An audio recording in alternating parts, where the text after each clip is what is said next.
Hi, Melissa.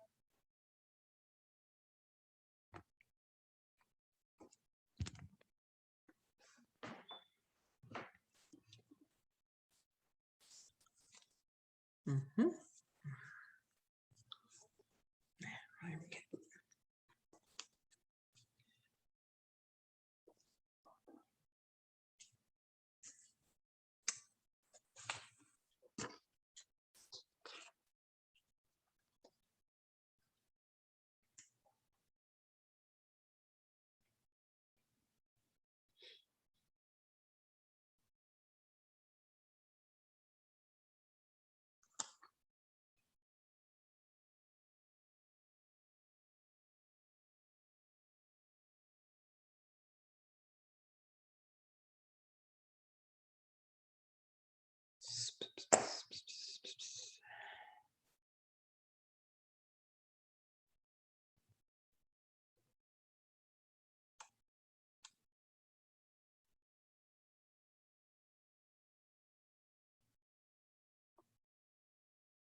Hello, Miss Torelli. Let's see. Or is it Mr. It's Mr. Torelli? Excuse me. Let's see.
Hello? Yes, hello, hello. Hello? Okay, I'm sorry. Yeah. I have some problem. I have some problem with my computer. Oh, absolutely no worries at all. Welcome and glad to see you. Yeah. So there is I still in my office. I'm working. So it's fine. There is no problem for that. Absolutely not. No, sir. It'll be just fine. Okay. I'm Diana Queen, and is it Dr. Torelli? Yes, it's me. Yes, Dr. Torelli. I just want I want to make sure I'm pronouncing your name correctly. Yeah, it's correct. Okay, and just to welcome you, welcome to the commission. We are so pleased to have you. Thank you. For me, something new is something new. I tried to read some paper, but there is a lot of paper. So maybe for the first time, I'm trying to follow you, how you work. So try to understand what's going on. Maybe you can help me to in the beginning. Yes, sir. sir. This for me is something new. It's very interesting too. Yes, yes, sir. Thank you. Yes, absolutely. You know, just feel comfortable to, you know, just kind of watch our process, you know, today and later on in the year, be it this year or early next year, we're waiting to fill the commission for all seats to be full. And we are planning a training and an orientation for all new commission members, so that you can be, you know, really familiar with the process. And that's something we feel like there's a real need for the International Commission. So yes, just feel comfortable. I'll probably ask you all to introduce yourselves today because we have 3 new commission members. So I just want to make sure that the rest of the commission, you know, knows who you are. Okay. Of course. Yes. Hey, Diana. Yes. Yeah, this is Ida. And I wanted to let you know I would have to leave by 12:20 because I have a departmental meeting. Yes, sir. Yes, yes. Yes. Yeah. So I just wanted to give you a heads up early.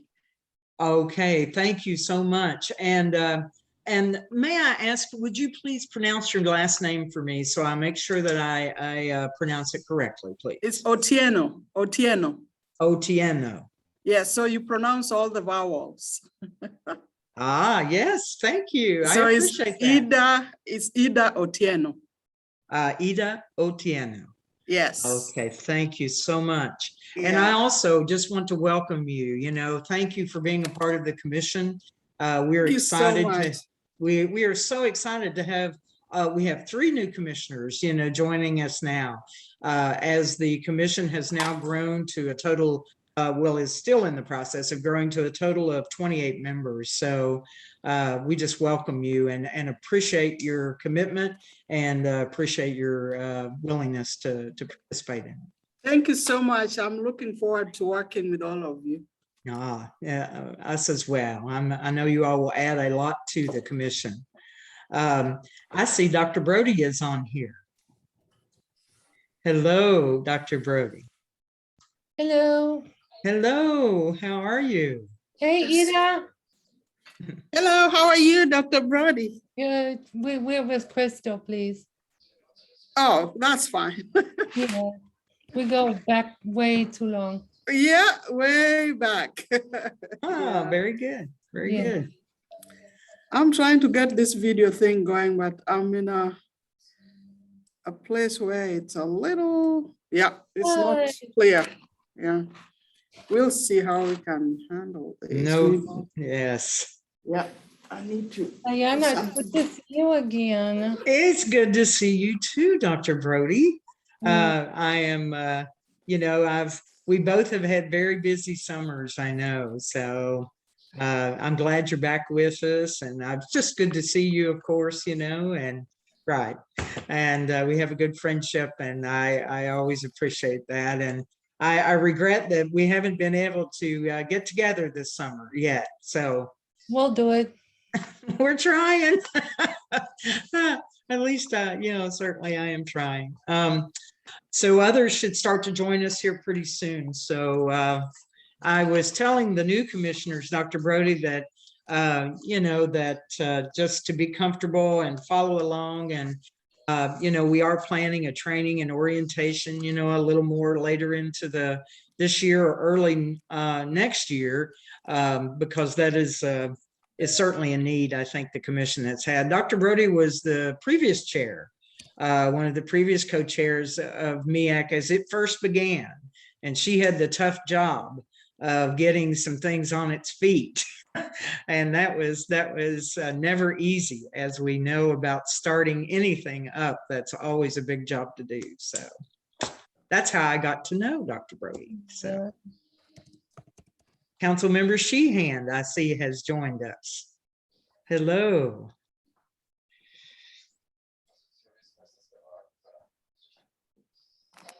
I would say, Hi. buena giornata. Pardon? Buena giornata. Ah.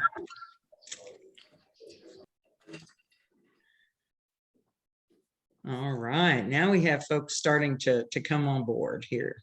Very good. Mr. Clark, I see you're in the room. Okay. Yes. Okay. And is it Dr. Uwala? It's Kezar Mahuwala, yes. Muhawala. Mahuwala. Very nice very nice to see you. Very nice to see you. Good morning to everybody. Good Morning, Dr. morning. Kalala. Good morning, Dr. Clark. Alida, how are you? Good, how are you? It's been a long time, huh? It's been a while. We need to catch up. I know we need to. Yes. I see Mr. Clark is in the room, and Councilmember Reynolds. Welcome, welcome. Glad to have you all. Good morning. Good morning. Good morning. Yes, good to have you. People are still coming in. You know, our commission is getting really large. There are 28 members. We are almost at 28. We're not quite there yet, but we, Dr. Kalala and I are like, oh my gosh, this is so big.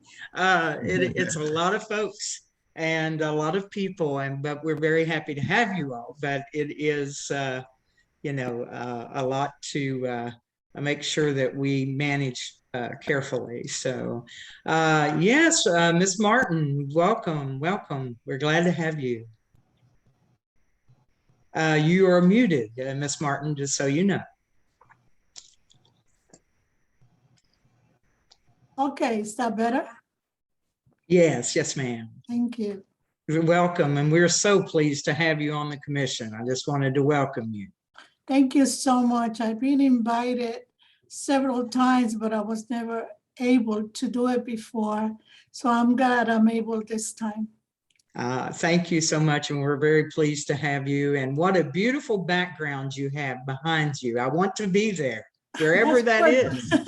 That's my country, Puerto Rico. Lovely. I have not had an opportunity to visit there, but I've had several friends who have. So they say it is beautiful. It is beautiful, and the food is fantastic. Wonderful. Wonderful. I see Commissioner Armstrong is with us. Welcome, Commissioner. Good to be here. Thank you. Yes. And I may not be able to see everyone because, again, we'll probably have about 30 people on with us today. So if I fail to recognize you in any way today, please, I'll ask for forgiveness ahead of time.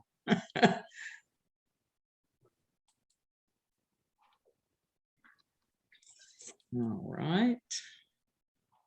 And whoever could the person that has WTVQ, would you please acknowledge who you are so that I understand who you are, please?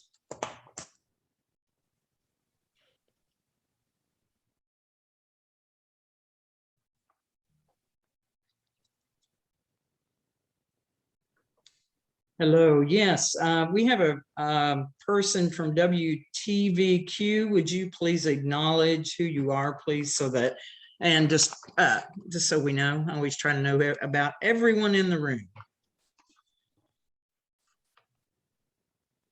They are muted. You are muted if you are trying to speak. Thank you, Dr. Kalala, exactly. Dr. Maskey, nice to see you. Welcome, welcome. Yes. Okay, so I still don't have anyone responding from WTVQ. Miss McCart-Smith, are you on with us? You are muted as well. Yes, do you know who WTVQ, who is joining us from there, please? No? Okay. That might be somebody from the press. I'm not sure. Because that would be channel 36. Yes. So Okay. for the purposes of record keeping, do we need to know who they are, or is it enough to know that it's press? Jennifer? I believe we need to know who they are, even if they are press. I don't know. I'm just thinking about the rules for having public meetings and, you know. Mhm. Oh, it is Steve Rogers. He just Steve sent a text. Rogers. Mr. Rogers, are you with us? Okay. I mean, that certainly it's an open meeting, so anyone's you know, I don't think that there is any problem with that I can, that I personally, or, you know, that we have for the commission, but. It's in the comments, Diana. Oh, I see. Okay. This is Steve Rogers with WTVQ. Oh, he's having microphone issues, he's indicating, everyone. Okay, very good. All right. Very good. Miss Taylor, I believe I saw you a moment ago.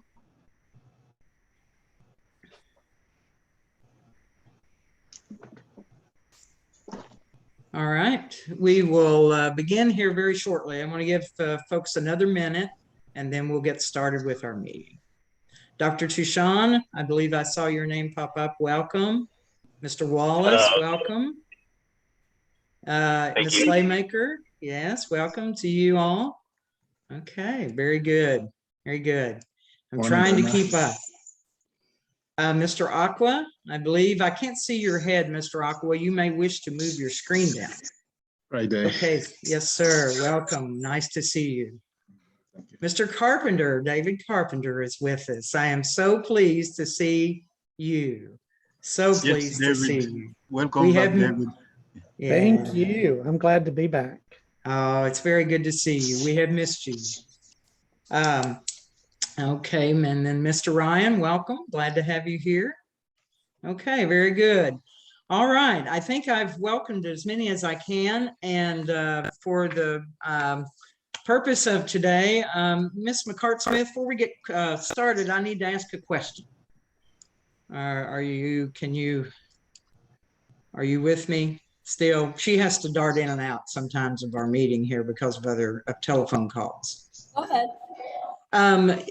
The question I have is that today we, you know, in taking a roll call, is there everyone has their name under, do all the commissioners have their name underneath their screen now? Is that correct? Their name is showing underneath their picture? Yes, everyone is their name on their screen. Okay, I wanted to confirm that. Then the other part is about raising your hand. Where is, would you, you know, I'm going to ask everyone who is a commissioner to raise their virtual hand so I don't have to do a roll call of every name. So can you help indicate here? I'm not seeing it right away, but where is our blue hand or white hand?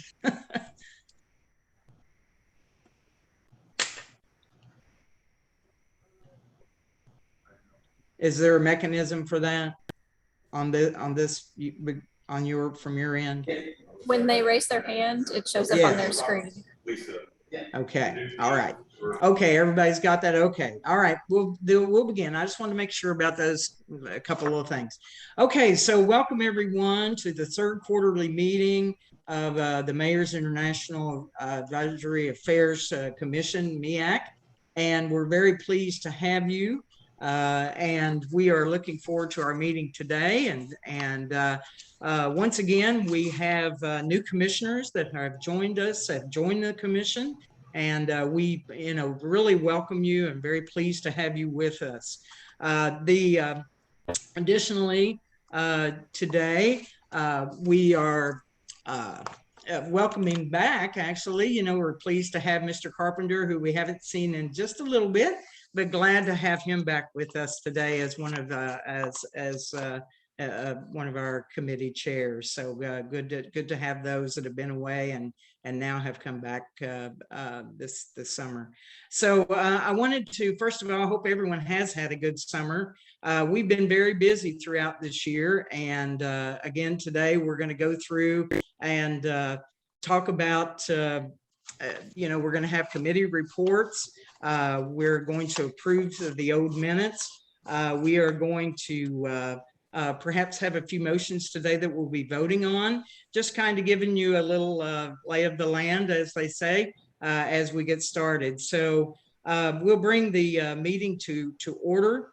And if I would like for all of the commissioners who are present with us today to please raise your virtual hand so that Ms. Taylor can record, so that we can record you being present at the meeting. So if you would please do so at this time, that would be great. All right, very good. Ms. Taylor, I don't see you, but are you on here? Am I missing Ms. Taylor and just not seeing your face? Diane, I think in one of the emails, she mentioned she had another meeting that she would be late to this meeting. Oh, I see, Dr. Maskey, thank you. Ms. McCart-Smith, may I ask you to assist us in recording our attendance today?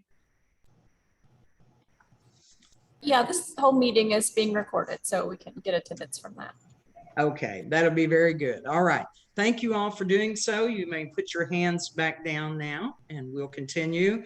The first, and also Ms. McCart-Smith, if we may, I'm going to pull up some documents, and the first is for the approval of the minutes from the May meeting, the last meeting for the International Commission. We always start with old business or old, previous business, and these are the you all have been provided, all the commissioners have been provided. Perhaps I am not absolutely clear, but I believe have the new commissioners received the documents for this meeting? Would Dr. Torelli, do you know if you've received an email with attachments? Is that correct? Yes, I received it. All right, Yes, I did too. Thank you. Okay, very good. All the commissioners should have received their packet with documents from the minutes from the old meeting, also from the committee chairs, their minutes from their meetings where they've been having them. So you should have been provided all of these documents, and we will be making motions on some of these documents today, or from information of that today. So I hope you've had an opportunity to look at them. So what I will do right now, does anyone wish to have more time before I move to approve the old minutes of the May 21st, 2021 meeting? If anyone needs time, we can roll through these, if you wish to just have a couple minutes, please indicate by acknowledging that by saying so, or speaking up now would be a good time. Okay, so Adrian has a hand up. Mr. Wallace, yes, sir. Go ahead, please. I didn't realize mine was still up from taking the roll. Okay, thank you. Apologize. That's okay, no problem. All right, so Dr. Kalala, I don't see that anyone needs extra time with the old minutes. So would anyone like to make a motion for approval of the May 21st, 2021 minutes? I move to approve the May 2021 minutes. Okay, Dr. Brody moves. Who would second? We need to have a second. I second. Dr. Maskey seconds. All those in favor, please raise your virtual hand. Okay, anyone opposed? All right, any discussion? Do we have any discussion? Okay, seeing none, then we will approve the May 2021 minutes of the International Affairs Advisory Commission minutes. Okay, so moved. Okay, Ms. Smith, you can take those down if you would, please. And if you would replace those with the agenda for today so everyone can see that. Thank you. I appreciate it. The next item on our agenda for today is the some guest introductions. We have just a small bit of time for that, but we do have new commissioners with us today, plus we may have guests here in the audience. So we always make time to welcome our guests who join us. So let's first start with our guests who are here today, and then we'll come to the new commissioners so they may introduce themselves to the full commission and perhaps offer a couple comments about yourself and why you were interested in joining the International Commission. So what guest, does anyone like to speak up? Go ahead. Who do we have here today?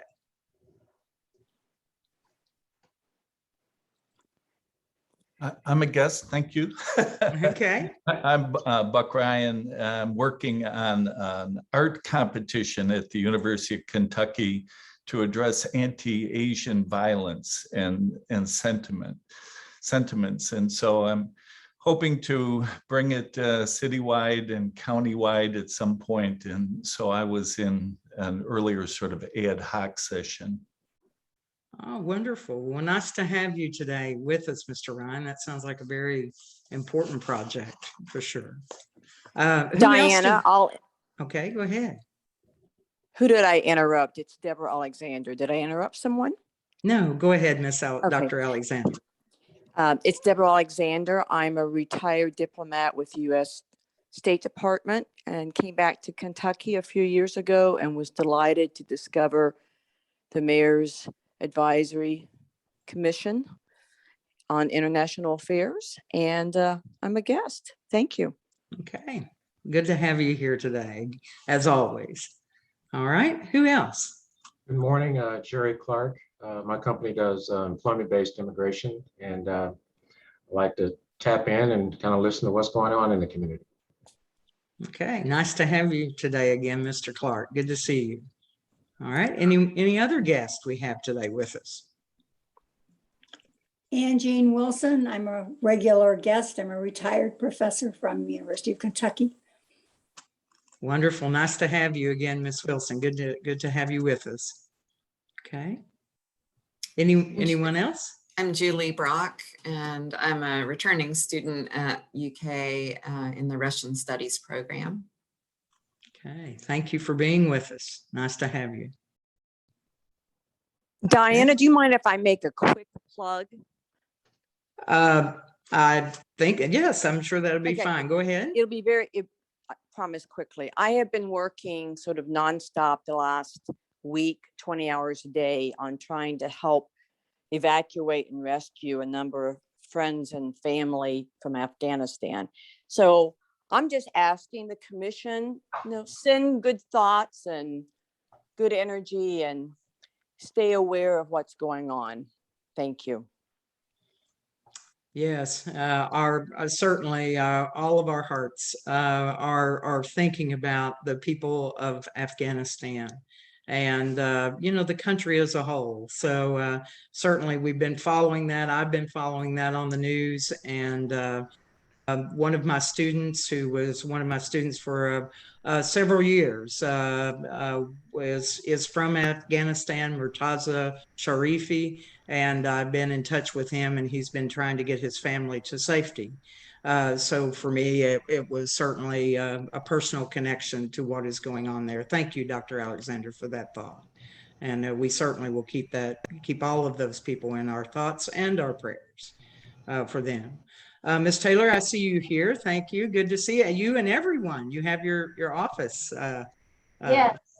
Thank you. Thank you. We have Vista, AmeriCorps Vista, doing some training here and on cross-cultural communication. And so everybody say hello. Hi. Well, nice to have you all with us today. Welcome to our commission meeting. Do we have any other guests in the audience before I turn our attention to our new commissioners? Okay. I'll say hi. Oh, I'm sorry. My name is Branson Gillespie. I'm an international affairs major and communications major at Transylvania. And I'm just here to observe and just see what it's all about.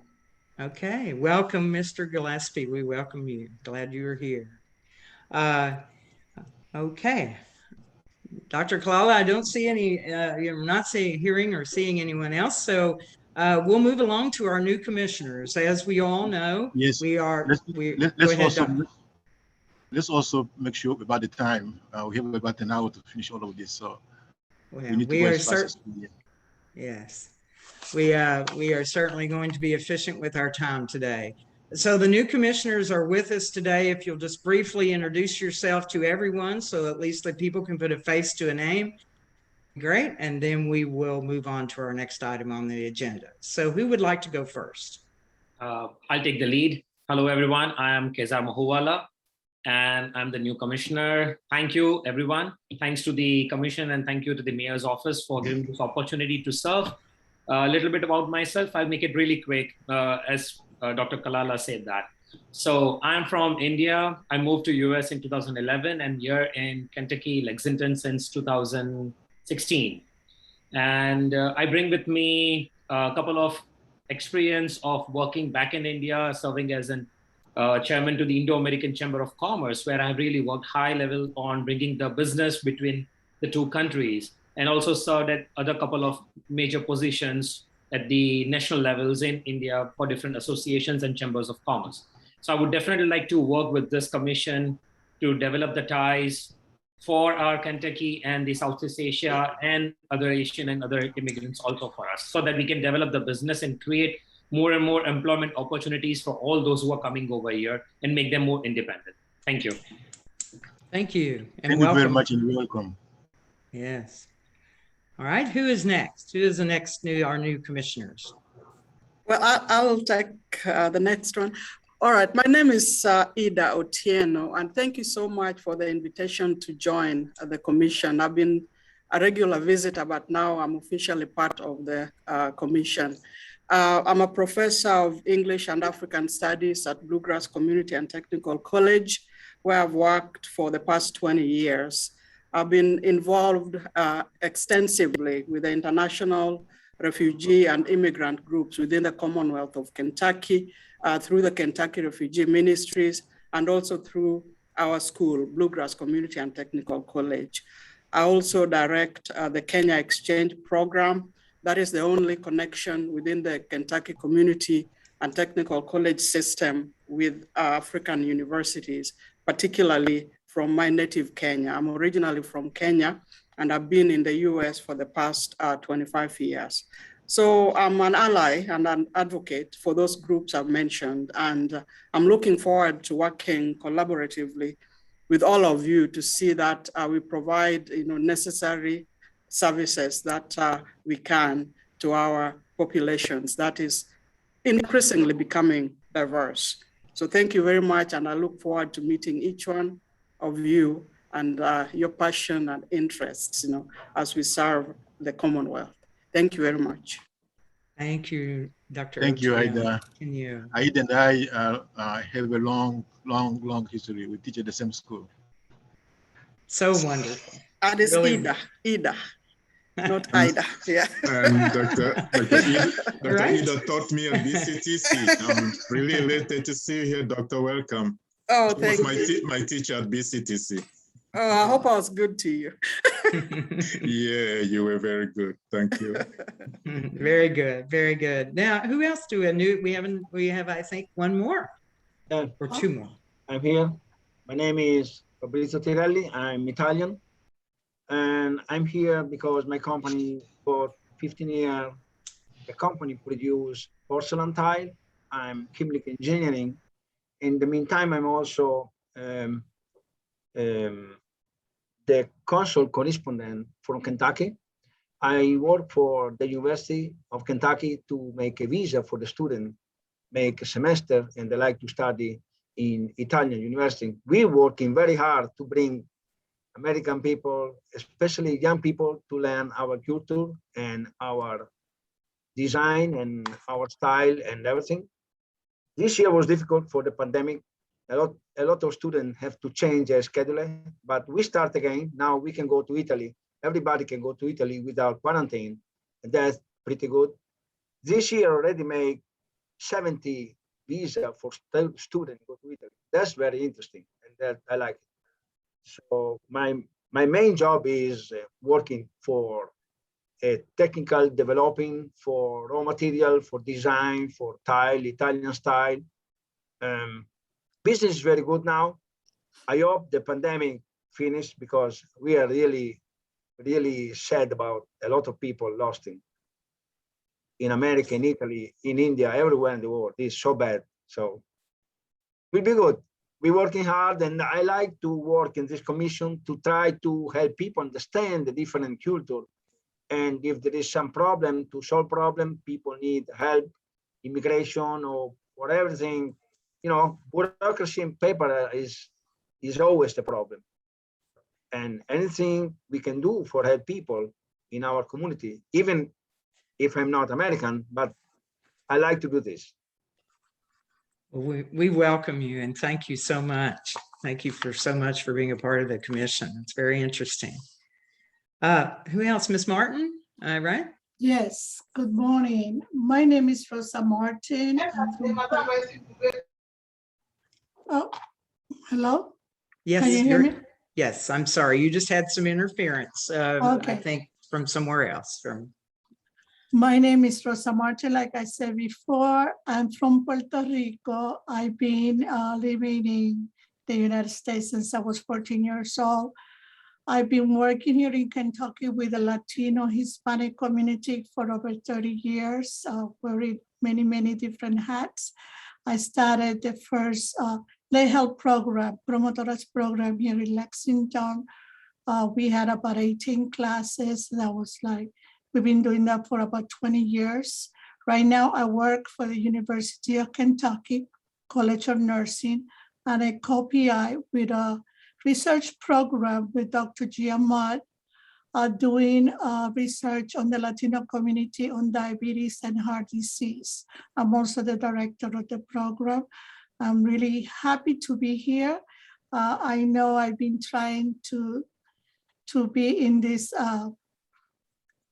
commissioner for many, many years. I've been asked, but I never had, like I said before, I never had the time, but now, since, well, I retired from my previous job and now I have a little bit more time to dedicate to this commission. Thank you for having me, and I have worked with some of you in the past, and I'm hoping I could work again with all of you, and anything that you will need from me, just let me know. All right. Thank you so much, Ms. Martin. We are so pleased to have you with us and part of this commission. Thank you. And we've been hoping you would join for a long time. Thank you so much. So pleased to have you. Okay, I don't think we had anyone else. Hopefully I'm not missing anyone. Okay. All right. Since no one's speaking up, Dr. Tucson, yes. You are muted, sir. Or we can't hear you. I just want you to know.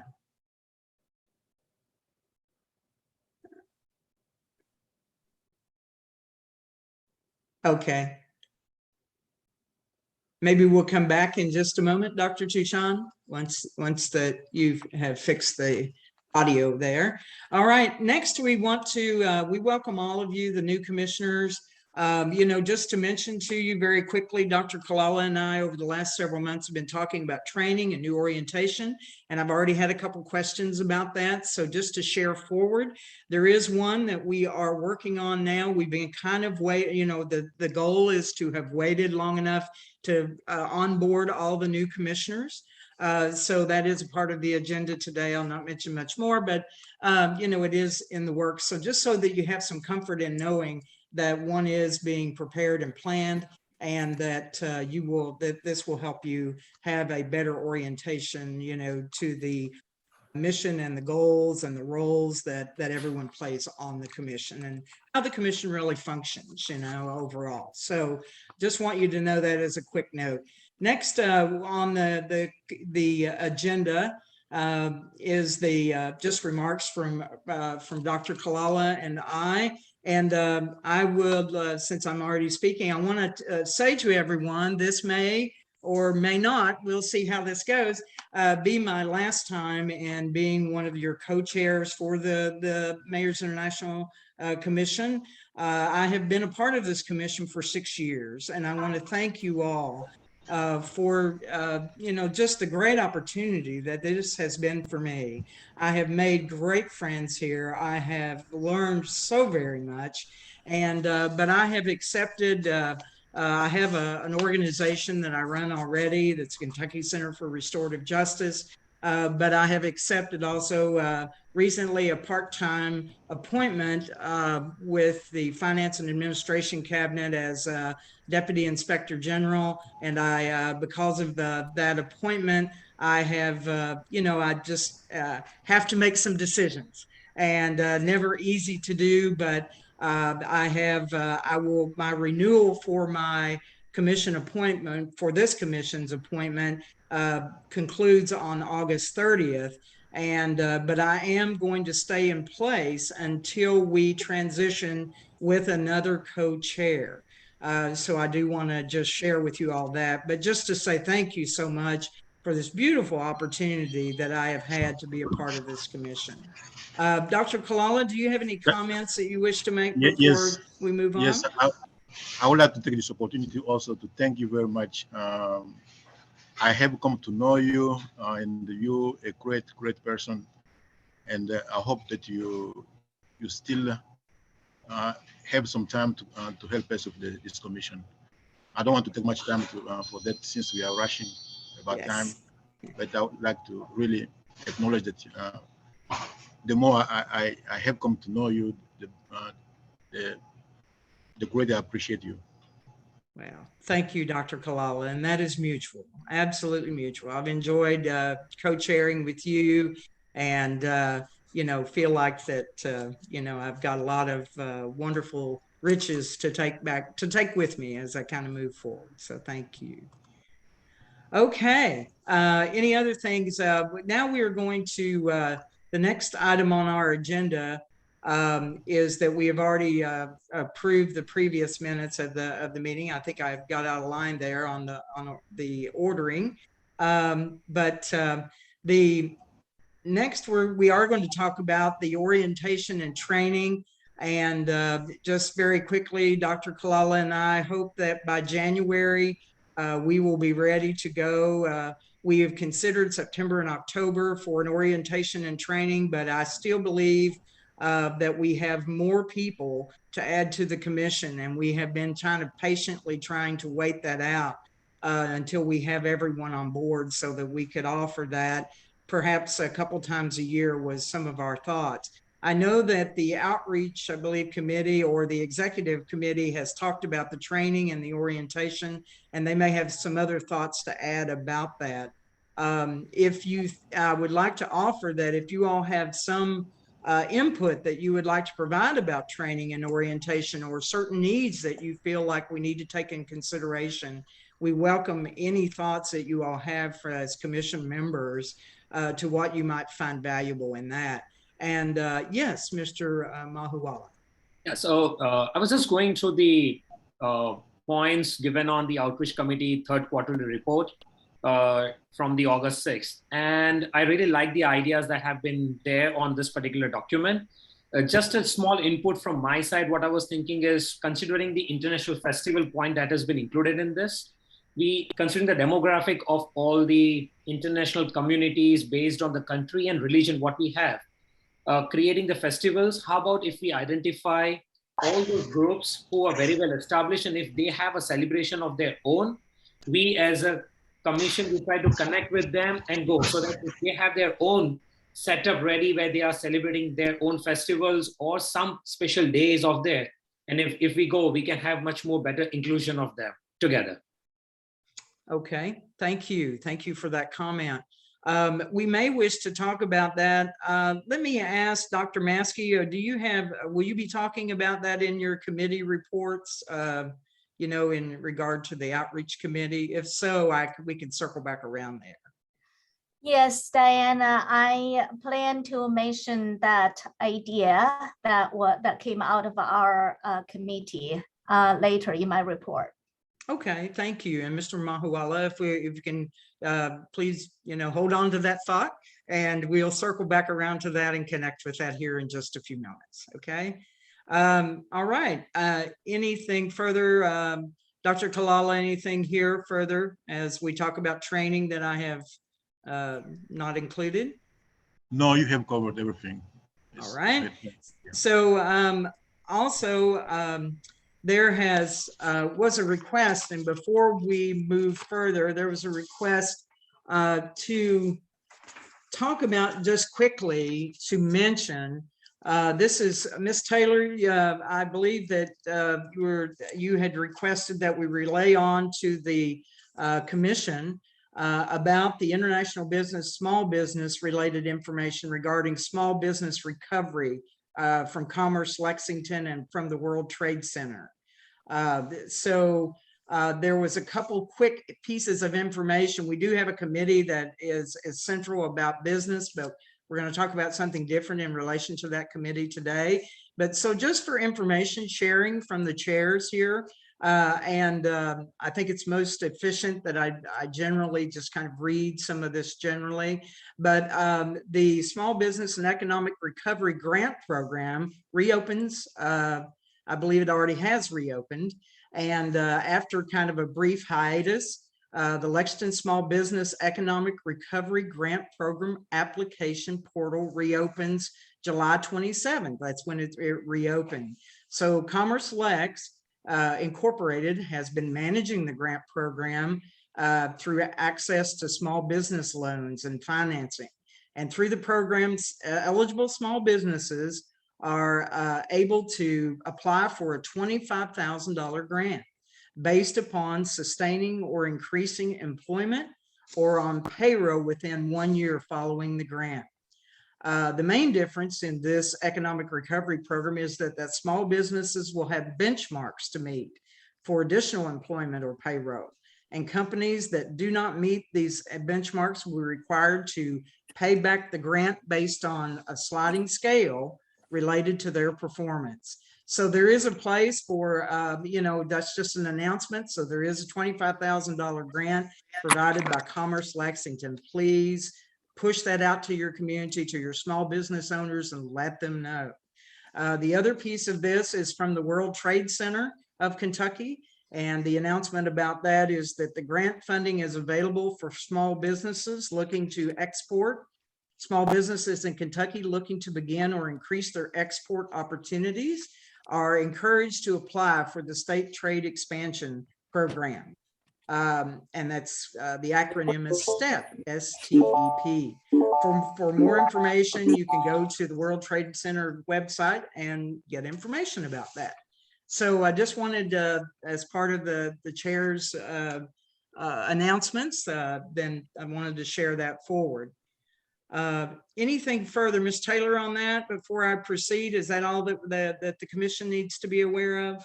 I just want to give you a sense of urgency about it, because the grant funding is only going to be available until the money runs out.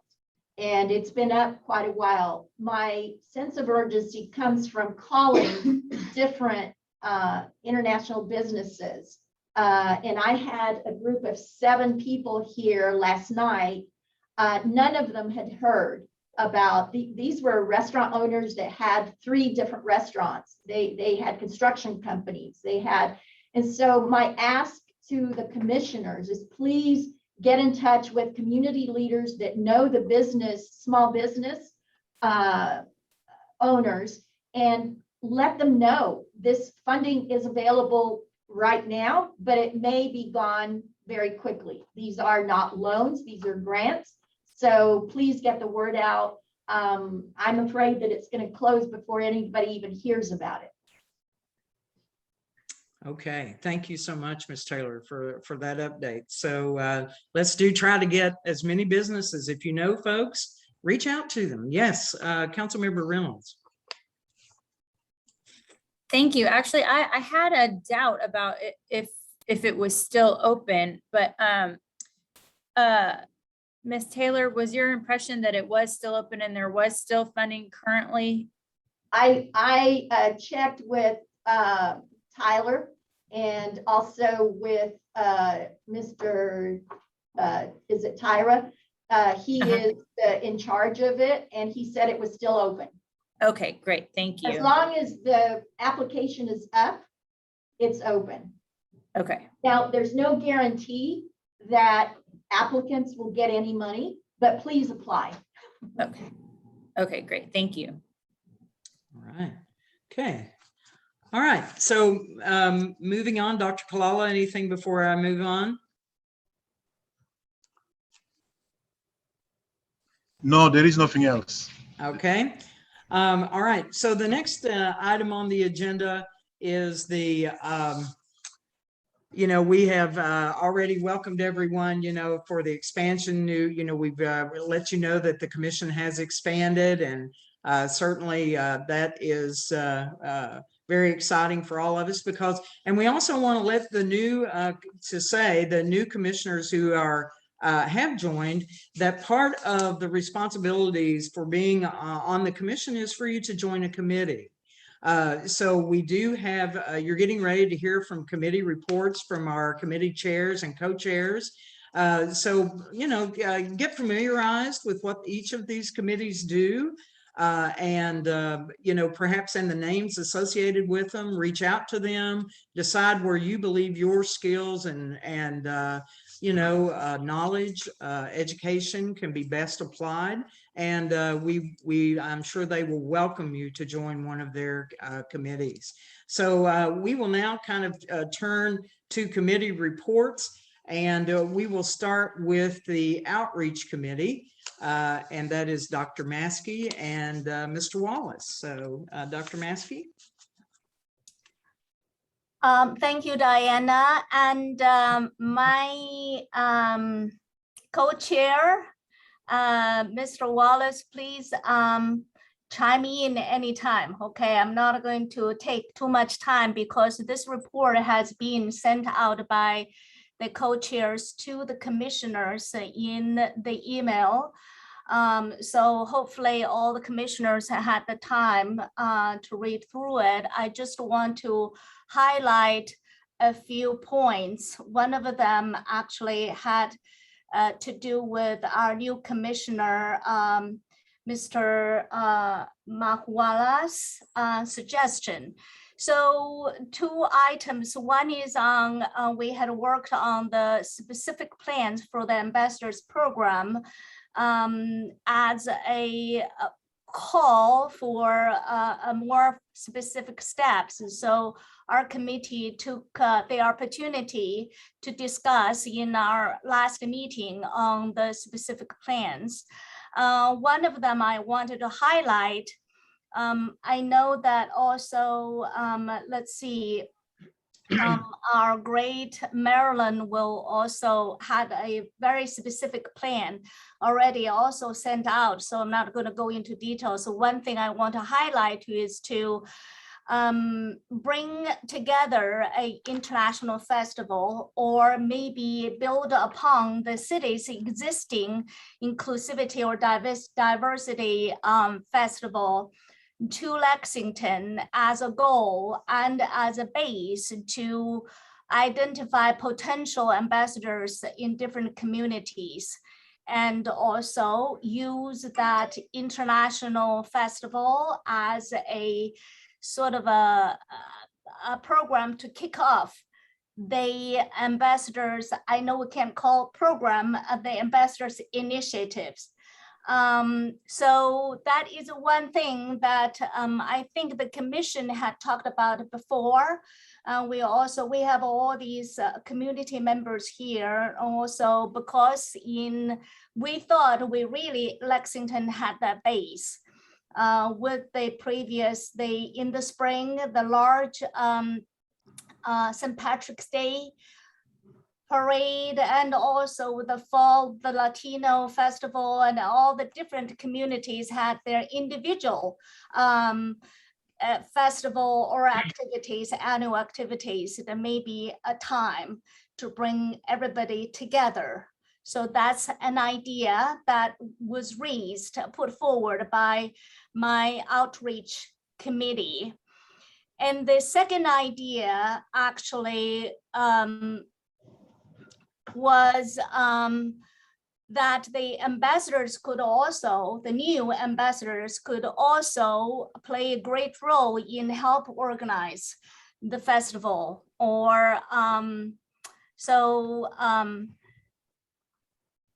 another idea about that I want to highlight regarding the ambassadors initiative is recruiting the ambassadors based on their different age groups. You know, people in the 20s, high schoolers, or people in their 20s and people in their 30s. So it would be age-wide, a diverse group. So regarding the training sessions, and the second thing we worked on is regarding the training sessions for new commissioners. Our committee had asked whether we could, you know, in those extend that training program to also the new ambassadors. And at the same time, whether the training programs could also involve or include rotating trainings on different cultures identified in the different communities. So that's an idea. And the second idea about the training sessions is whether we could make the training session, whether it is the training session for the new commissioners or the training sessions for ambassadors, to be a training series that's open to the public for those who would like to participate and learn about the different cultures. That's all I have. Mr. Wallace, I'm handing it over to you. See whether you have anything to add onto this. I just wanted to highlight that we are really excited about the ambassador program. And one of the things that Dr. Maskey and I keep saying is that we wanted to have hard deadlines and dates to get this program off the ground so we can begin recruiting in all these different communities. Thank you very much, Dr. Maskey and Mr. Wallace, and thank you for the additional items for the training, and certainly I think an excellent idea to have the ambassadors, the new, you know, as this develops, the initiatives, you know, for both of these, both for the ambassador, you know, initiative and program, but also for the training. I mean, it's important that we, you know, as a commission, I feel certainly pretty strongly about this. I think both of these, you know, provide necessary and important foundational pieces for the commission for now and for years to come. And I believe that the thoughtfulness behind all of that is important. And I believe that that we carefully develop that over time, and I think it will pay off in a large way. So thank you very much for the work that's being done on that. Mr. Wallace, I'm with you. You know, I have learned over time in being with this commission about setting deadlines and getting things done in a timely way. So thank you for offering that too. Dr. Kalala, do you have any thoughts before I move on, please, sir? Well, the idea of doing the training for the ambassadors and also bringing in the public is a great idea, and I really like that. Very good. Also, commissioners, I you know, always open the floor up if you have questions, you know, of the chairs or about this committee or anything like that. Please, you know, please feel comfortable to ask your questions. Dr. Tushan, I see your hand up, sir. Yeah, may I make a small suggestion to piggyback on Mr. Mahuala's point? We have already a cluster of smaller festivals, and building a relationship with the existing festivals, I feel would be great to show this support. And plus then we'll have the connections to build on to build the big festival. And then sometimes, I don't know the specifics, I don't know why that was canceled. I was talking with a friend a couple of weeks ago who is from Greece originally, and they used to have a huge big Greek festival that they stopped doing a couple of years ago. And I feel so often when that happens, sometimes it can be like a funding problem or things like that. So maybe as part of the outreach committee support to existing festivals, like maybe city government can even approach things like that, like approach the old organizers, like, hey, like, why did the Greek festival stop? Is there something we as a city or as the mayor's office can do to help like launch that again?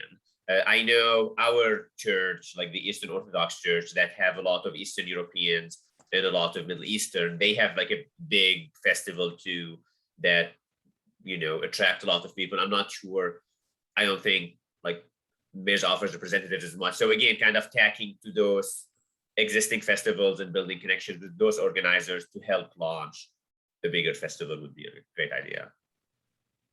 Diana, may I jump in? Yes, go ahead. Mhm. The festival committee, if you will, I would recommend that it include somebody from Parks and that it include the mayor's representative to all of the art and festival activities. This is Heather Lyons in our office. So there's a lot of people in this commission already. Rosa Martin, that has so much experience with festival, everything from budgeting to how to organize it. So I think there's a lot to draw on, and a lot of food for thought and conversation to get it started. Thank you, Ms. Taylor. And just Councilmember Reynolds, and then we're going to have to, we can have a couple more comments and then we'll need to move on. Councilmember Reynolds. Thank you. I'll be brief. First of all, I just want to thank everyone on this committee for working on this, and I'm excited about the ambassadors program. So thank you. I wanted to mention about the International Festival. In 2019, there was an international festival. It was the Diverse City Festival. And I think some people from Leadership Lexington helped put that on. And their idea was exactly the same. We want to bring all the cultures together and just, you know, support and celebrate diversity in the city. And my understanding was that they were planning on having that festival again. Obviously things got sidetracked. So maybe we could collaborate and instead of, you know, do another thing similar to that, we could work together to do something that way. And there was some pushback from some groups in the community that were upset that they were doing something with multiple cultures instead of just celebrating the individual cultures. So we might have to take that into consideration, but I just wanted to let you know that that was done, and I think was planning on being done again. Mm-hmm. You know, I would offer, there are a lot of wonderful models that have, there's a lot of wonderful international festivals, right? You know, that we can look to, in other cities and kind of draw for as information. But thank you all commissioners for your input on that. And Dr. Maskey and Mr. Wallace, I'm sure you all will, have gathered that information and we'll kind of take it forward. Anyone else before we move? Diana, can I Yes. say something? Of course. Yes, back to Councilmember Reynolds' comment. Yeah, so we were aware of the Diversity Festival. We actually went online and found the 2019 flyer, for that. So that's why we suggested to build, upon that or bring it together. So use that as the model or base. The other thing I want to mention is in the University of Kentucky International Center, my colleague Karen Slaymaker is here, and we just finished our International Center's strategic plan. And in that strategic plan, there is a part that's identified. One of the priorities is to outreach the community. And we were actually having in mind of UK being part of that, bringing, contributing to that international festival or diversity festival to the city. That would be great. Also, Ms. McCart-Smith was offering that, and maybe Ms. Taylor said that as well, but Heather Lyons with the mayor's office is the connection of, is it multicultural affairs, or I'm sorry, I believe that's correct. I'm doing that from memory, but I think that's some good comments. And also I'm seeing comments, Mr. Carpenter, we should do a mini World's Fair. You know, I think that these are wonderful ideas. I'm so glad they're coming through. I think just like everything else, it's about great planning.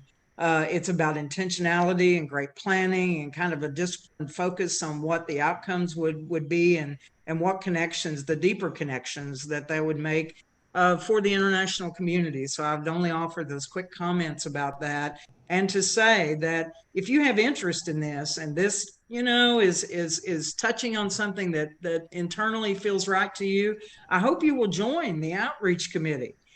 Because, you know, I would believe they would welcome you very much so to be to kind of really put this together and to think about that further. Okay, Ms. Martin, you had a comment. Would you quickly share that?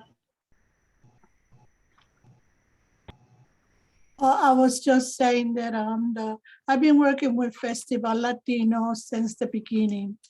And I've been the Festival Latino coordinator for the past 3 years.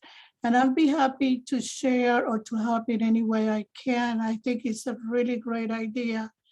And so I'm just offering my services. Thank you, Ms. Martin.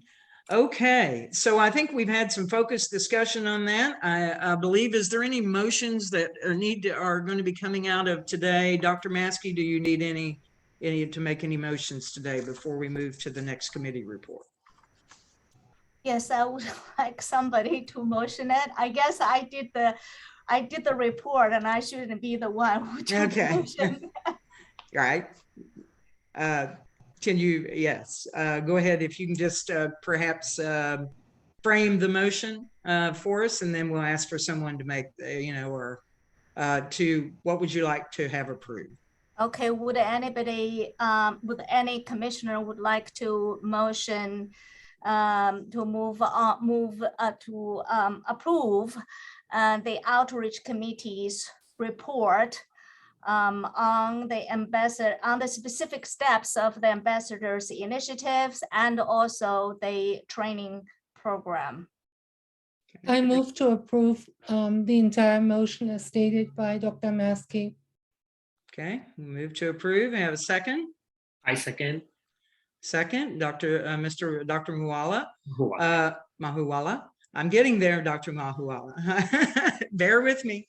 So thank you, sir, for your grace. So we have a motion. We have a second. All those in favor, please raise your virtual hand and leave it up for a second. Okay. All right. Anyone opposed? All right, discussion. I open the floor for discussion. Any discussion? All right, seeing none, then so moved. The motion is approved.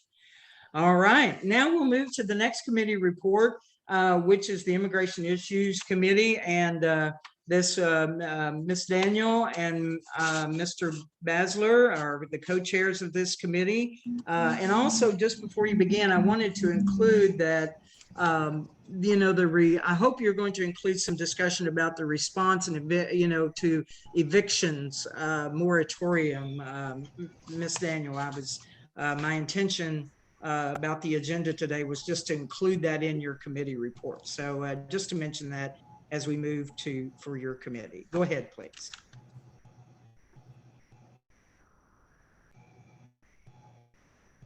Thank you, Diana. We submitted our report and I hope all the commissioners did receive it. I'm not going to go into any detail about it. We are seeing many, many changes in immigration law and practice in this last quarter. I would highlight just a couple of points. One is that the DACA program is undergoing so much turmoil and confusion because there was a July 16th decision out of a federal court in Texas, which changed that program once again. And there's just a great deal of uncertainty about what's going to be happening with the program itself and with the people who currently have the DACA approval. I would simply say with respect to temporary protected status, if you know any individuals from Haiti, Burma, Venezuela, or Syria, there have been changes in the temporary protected status program for those countries. So this, I think the commission is an especially good place to disseminate that information so that those communities understand what's happening. Temporary protected status is exactly that. It's only temporary, but it does provide people from those countries with a work permit, which can be a real great advantage. I think one of the biggest changes that will affect the practice of immigration law from Lexington is the fact that for a couple of years, we had an immigration court in Louisville. So when you represent a client who is in immigration court, it was not a terrible burden to travel to Louisville to represent that person. Well, that court closed its doors in August of 2019 because of problems they were having with the facility. And as of July 31st, that court has been dissolved. So court will now go back to Memphis, Tennessee. When an attorney has to go in person to represent a client and the client has to be present, traveling to Memphis, Tennessee for a hearing can be a substantial burden. So we're waiting to see if the court structure will permit some type of hearing room in Louisville so that you would not have to make those trips that far. Aside from that, I'll be glad to answer any questions about our report.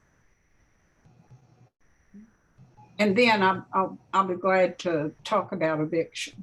Thank you, Ms. Daniel. Do we have any questions? Yes, Mr. Bassett, your hand is up. One issue that has come up into more focus since we prepared and submitted our report, as you know, you can follow the news and see developments in Afghanistan. One of the major issues that has received some press coverage or a lot is the rush to get visas for individuals from Afghanistan who assisted coalition forces.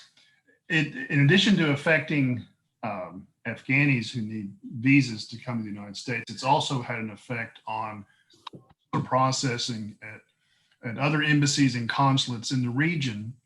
Any person who is outside, or most people who are outside the United States who seek to come to the United States must obtain a visa at a consulate. And throughout COVID, many consulates have been shut down. And so there's tremendous pent up demand for visas. As they have reopened, consulates have tried to prioritize certain groups for visas. People who have compelling need, or students have received priority. Certain special immigrants have received priority. People who have an emergency need to come to the U.S. Have received priority. But still, the consulates are in complete disarray. And so we've seen a lot of applications for individuals that have been pending for a very long time. That are scheduled to take place in the UAE and Turkey, other areas that have been canceled. Their appointments are canceled because they're now, in addition to the general mayhem of the consulate, they're now experiencing this onrush of applications from Afghanistan. So that may affect some individuals seeking to come to the United States right now who had visa appointments who maybe are losing them because of development. Okay. Thank you. Thank you, Mr. Basil. Dr. Tushon? Kind of related to the same issue. I'm not exactly sure if the designation in numbers, I mean, it likely comes from the federal government. I'm not sure if states or cities have control over how many refugees of certain subgroups they receive, but just wondering whether the mayor has made any public comments about Lexington willingness to accept these refugees, and if not, whether we as an International Affairs Advisory Commission should make such recommendations that Lexington should go publicly on the record saying that we as a city would welcome any refugees who may be coming from Afghanistan, and if we have control over the numbers, whether it would be advisable to try and get a number that's on the higher end of that. All right, Dr. Tushon. Dr. Maskey, go ahead, please. Your hand is up. Was that an accident? I'm sorry, that was an accident. That was the one that's left up there. Sorry. Okay, no worries. All right, Ms. Taylor, focused. Yes, go ahead, please. The mayor has made such proclamation back under the Trump administration. Local governments and states were required to say whether they wanted to welcome refugees or not. And this county and this state chose to welcome refugees, and that is on record. Okay. Dr. Tushon, are you, just kind of offering it up as a comment at this point, or wait a minute, just a moment, please, if you'll hold that. Councilmember Reynolds, go ahead, please, yes.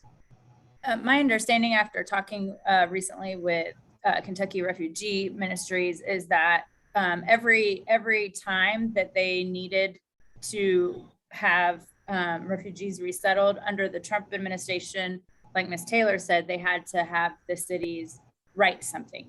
And that would be every time they're resettling. They would have to say that they're willing to resettle, but they don't have to right now. So I saw somebody wrote me an email and was like, please, please, please make sure that, that everybody's saying that they want these refugees. And that would be more of a like welcoming thing to say, but it's not necessary for resettling the refugees.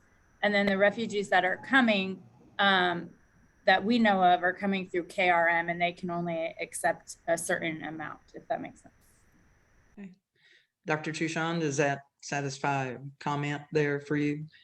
It does. And I guess to Councilmember Reynolds' point too, I wonder, like Ms. Taylor, when you said that the mayor has made that proclamation, that's great, because I was wondering about that. And if that wasn't the case, we could have made the recommendation. That's obviously not necessary. Was that for refugees in general or for this current wave of refugees from Afghanistan? Because to Councilmember Reynolds' point, just like a small public statement of like, we welcome this specific group, maybe it does make the entire international community, I feel like welcome and appreciated. Okay. What the mayor signed, to my recollection, was general. It wasn't specific to a group. It was general, that Lexington welcomes refugees. Mm-hmm. And I think that's what I understand it to be as well, which is it's everyone, regardless of, as different areas and parts of the world get in conflict, right, and embroiled in deep civil war or conflict, other kinds of types of conflict. I think the message that I understood from the mayor's office was, we are a welcoming city, and that all refugees from any country, there was no restrictions on that, but that's my understanding, Dr. Tushon. Okay, if we now Ms. Daniel, would you continue, please? If anybody have any other questions for Ms. Daniel on that? Yes, I would like to comment on the eviction crisis because it hits Lexington as well as across the whole country. The CDC did extend the moratorium on eviction for non-payment of rent to October the 3rd. So we should not have any immediate impact because the moratorium had expired. I think what this commission might want to at least focus to some degree on is how, when we come to the end of this moratorium, there is going to be a crisis because many of the people who have not paid rent have not paid rent for months and months and perhaps as long as a year, and they will not have the money to pay in full when that moratorium ends. What I don't know, and I don't know if we can get data, is how has this impacted our international community? How will the people, our immigrants, refugees, how will they be impacted when this moratorium ends? And I just present that as an issue that I think the commission ought to at least take a look at. It doesn't clearly fall under one of our committees, I don't think. So we may want to think about having maybe an ad hoc group that would take a look at that.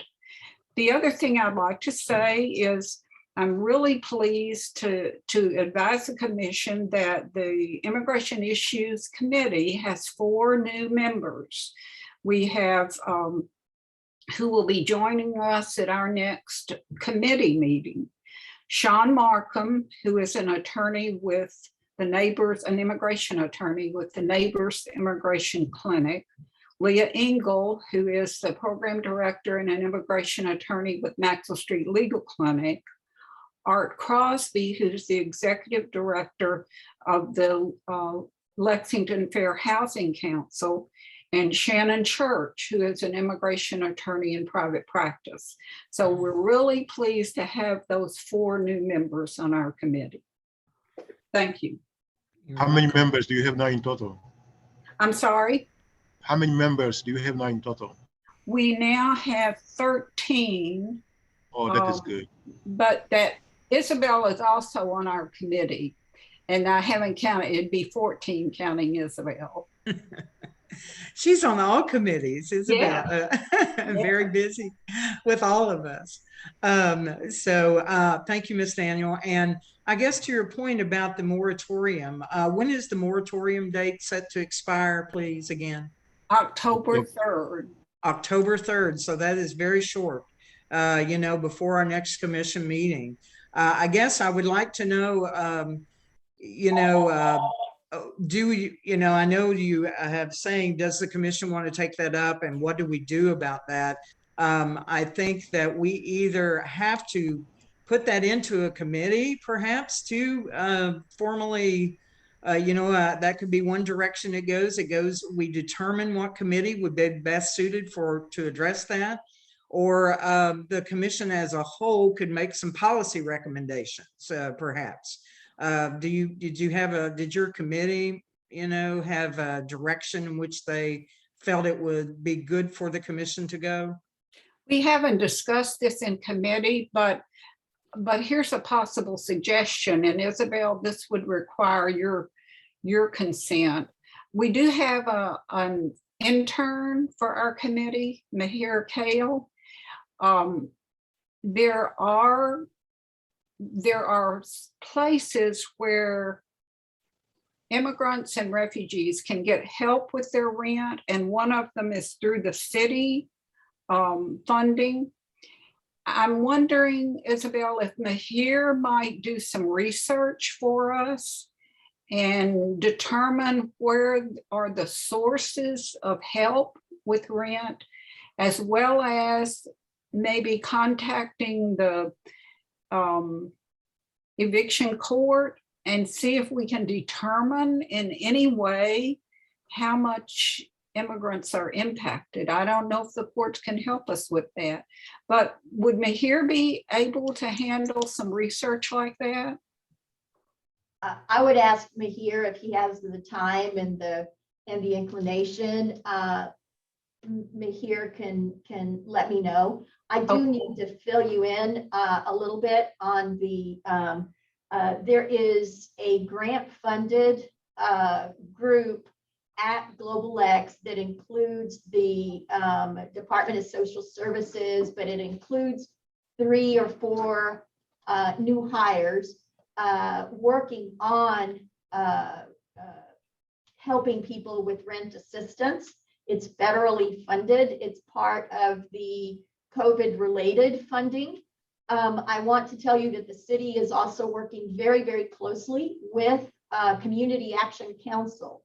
So I met with Community Action Council representatives last week, and we touched on this topic because I'm asking those questions as to how is this impacting our limited English speaking communities. And so I think that there are various avenues, but I know that the homeless prevention office also was ensuring they and the Department of Social Services and Community Action Council try to ensure that there is a person at court with the immigrant or with the non-English speaking person to help them get through an eviction process, so that the judge knows that there is funding, so that the landlord knows that there is funding coming.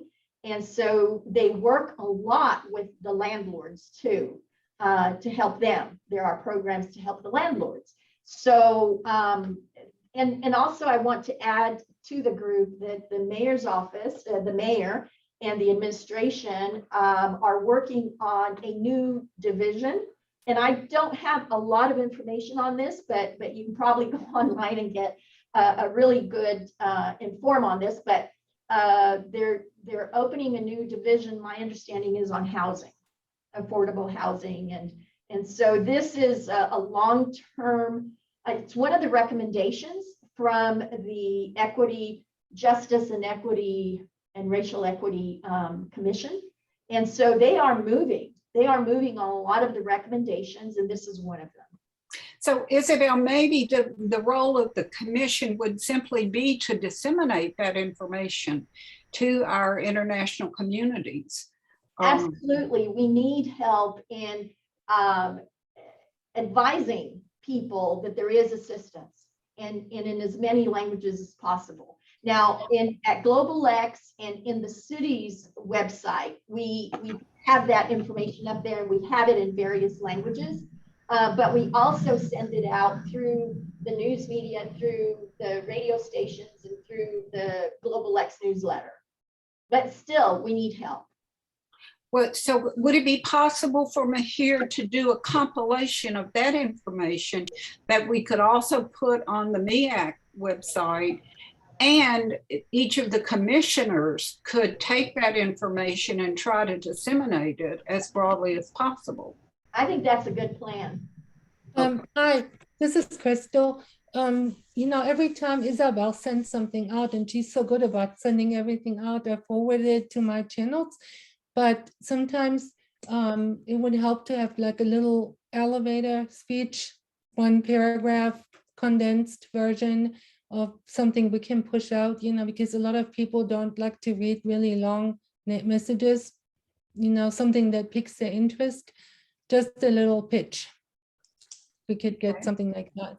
I would agree with that, Dr. Brody. I think it's much easier to have a little, you know, short information pieces when we're pushing information, not only but because of language. You know, we have things that, you know, I don't want to call them exactly barriers, but they're extra considerations, you know, and I think sometimes short, concise messaging that way is can be very effective. But you know, Ms. Taylor, is that possible? Is that something that could come from, you know, from your area?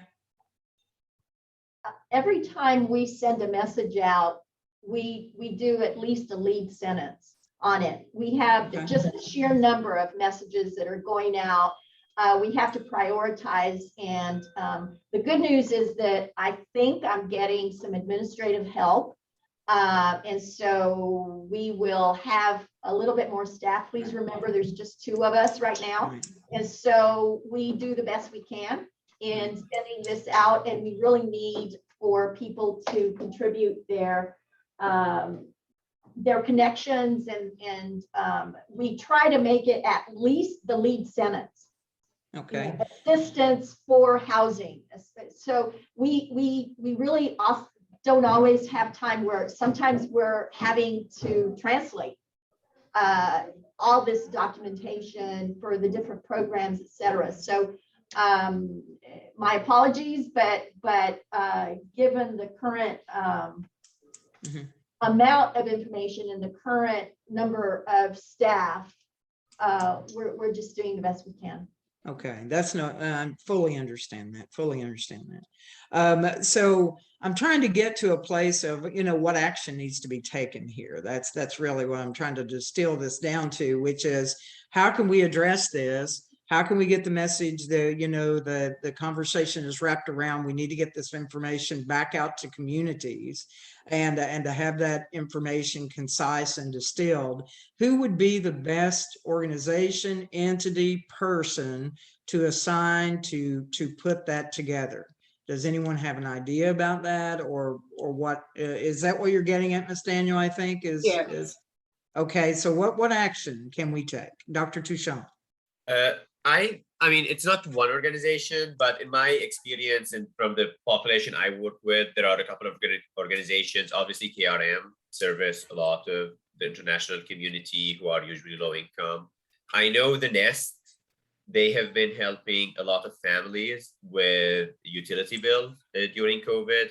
Their funding, I think they have limited amount of funding where they can only cover utilities and whatnot, but they already have established connections and they do use language access services when they help their clients.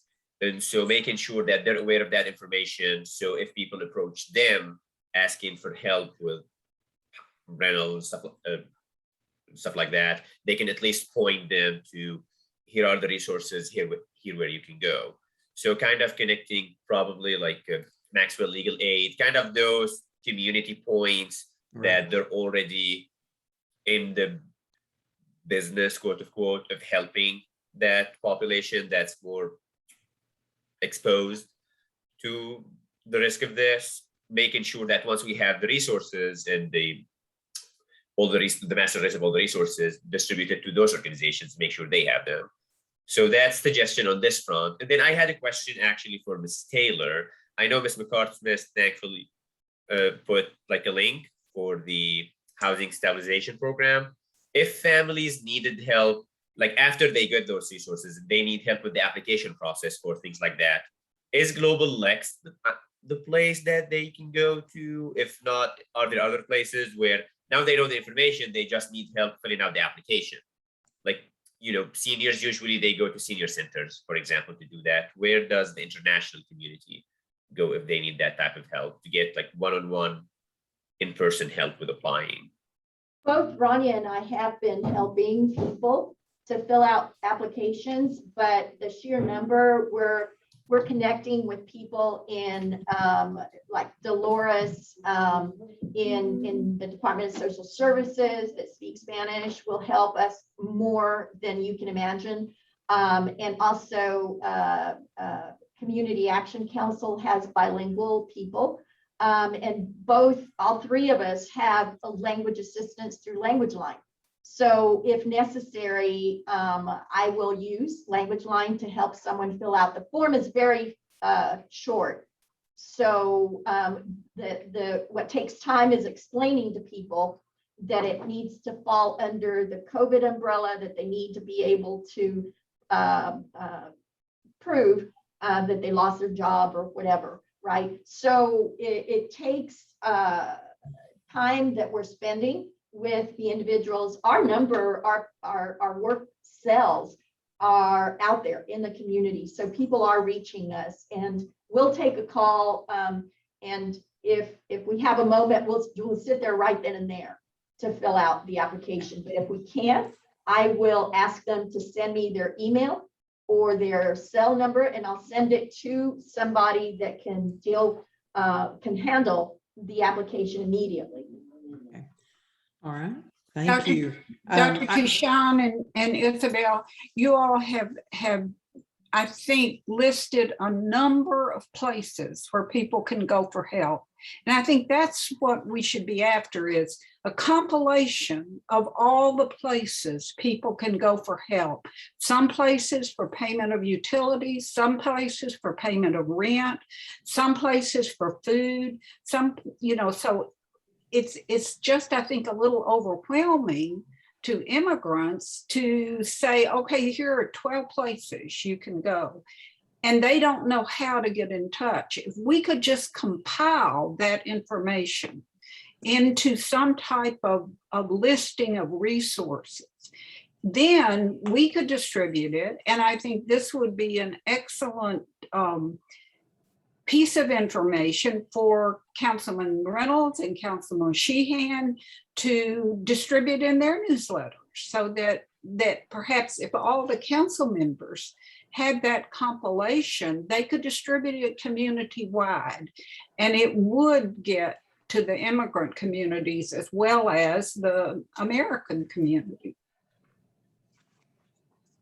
Okay, I would say we're running a little short on time, so we are going to have to wrap up on this, but I believe that, I don't know if they're, I don't know if we've exactly decided what to do and how to do it. It's been good discussion, but I believe that we could either seek to, Councilmember Reynolds, I want to recognize you, but I do also want to say, who are we reaching out to? Who do we want to put this information together? Because Ms. Taylor, your organization, I understand your staffing circumstance. We can't always lean your direction. We need to be aware that either the commission itself has to take on that task of putting information together, or we have to ask the council, or we have to ask the mayor's office, to provide us with, good information and, how we that back out there. I mean, that's just my comment. But Councilmember Reynolds, we'll entertain this for about another minute, and then we're going to need to move on. Thank you. So actually part-time right now, I am working with Community Action on this program. So I deal with these applications a few times a week, and we really don't have a place to send people. And there's a lot of people that need help with internet and helping to fill out the application. Catholic Action was helping with that for a while, but they're not now. So to know that people from the international community can go to Global Lex, that's helpful because we didn't have that information. Also, when I look at the applications, there's thousands of people that have applied. There's several that are Spanish speaking, and there's a few of us that are bilingual, which is great.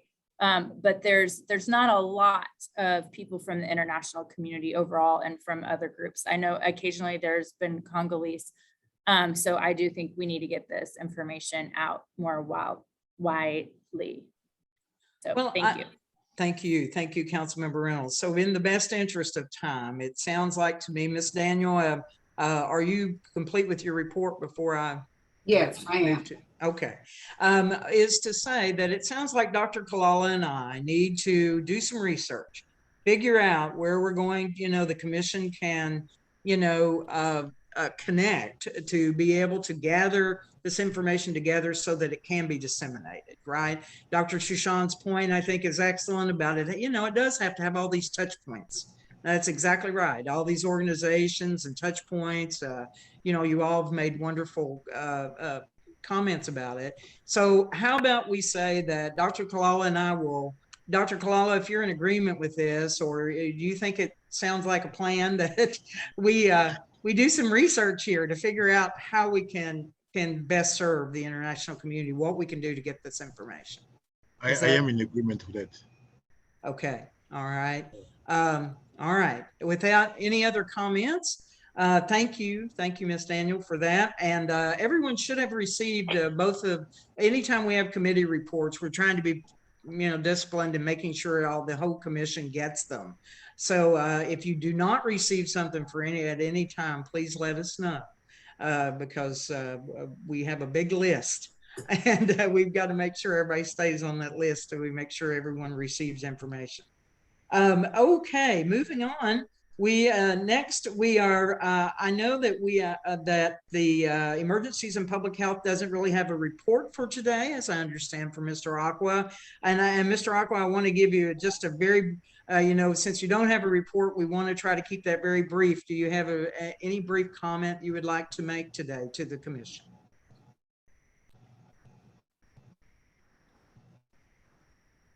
Hello? Thank you. Thank you, Dinah. Thank you for giving the floor, and want to thank every member.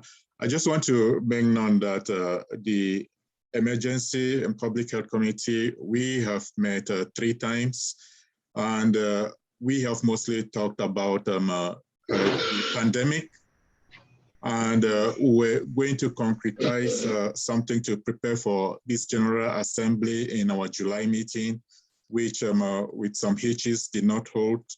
We're hoping that we would get a date that would make up for that meeting here. I sent out an email today, and for members who have received or who have not received, we'll take a look at that and we'll agree on a date to have a makeup of that meeting, and then we'll discuss more at that meeting. And thank you very much.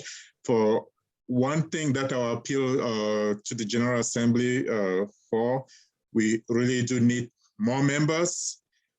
As it is now, we had just 4 members for this group, and one person, I think Dr. Boutrous or Dr. Boutrous is no longer with us, so we just 3 members now.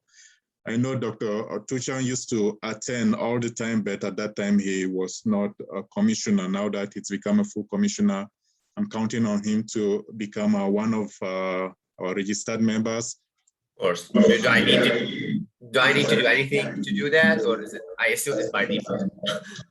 You're good. Okay, good. Okay, yeah. I'll definitely do that. Yes. So I think I'll quickly add you on him, and then I'm counting on Dr. Martins too. I know I've already exchanged a few emails with Dr. Martins, and I'm counting on Dr. Rosa Martins to become one of us too, and if we can have many more members, because I'm a little envious when I hear of some groups having up to 14 members, and we can count only very few. I'm looking forward to that. I'm looking forward to working with you all. Thank you very much. Miss Daniels and Miss Daniels sets a high bar for the committees, right? You're okay. Remember, this is not a race. It's not, but it is important. I can't stress it enough either. Thank you, Mr. Aqua, for your report. We can't stress enough. It is an expectation that the commission has, that each commissioner, that's part of it, actively participates, on a committee. Because we cannot move the international community, the policy making, all of the initiatives that we are aspired to do without people actively really getting in there and just doing the work. So I would just, Dr. Kalala and I have talked about it a gazillion times, over about how we're trying to inspire people to be on these committees and to encourage you. And it is an expectation of the commission. So please, please, please join these committees. The next discussion item we have here is would be Global Lex, and we Ms. Taylor, you have a focused report on that, please.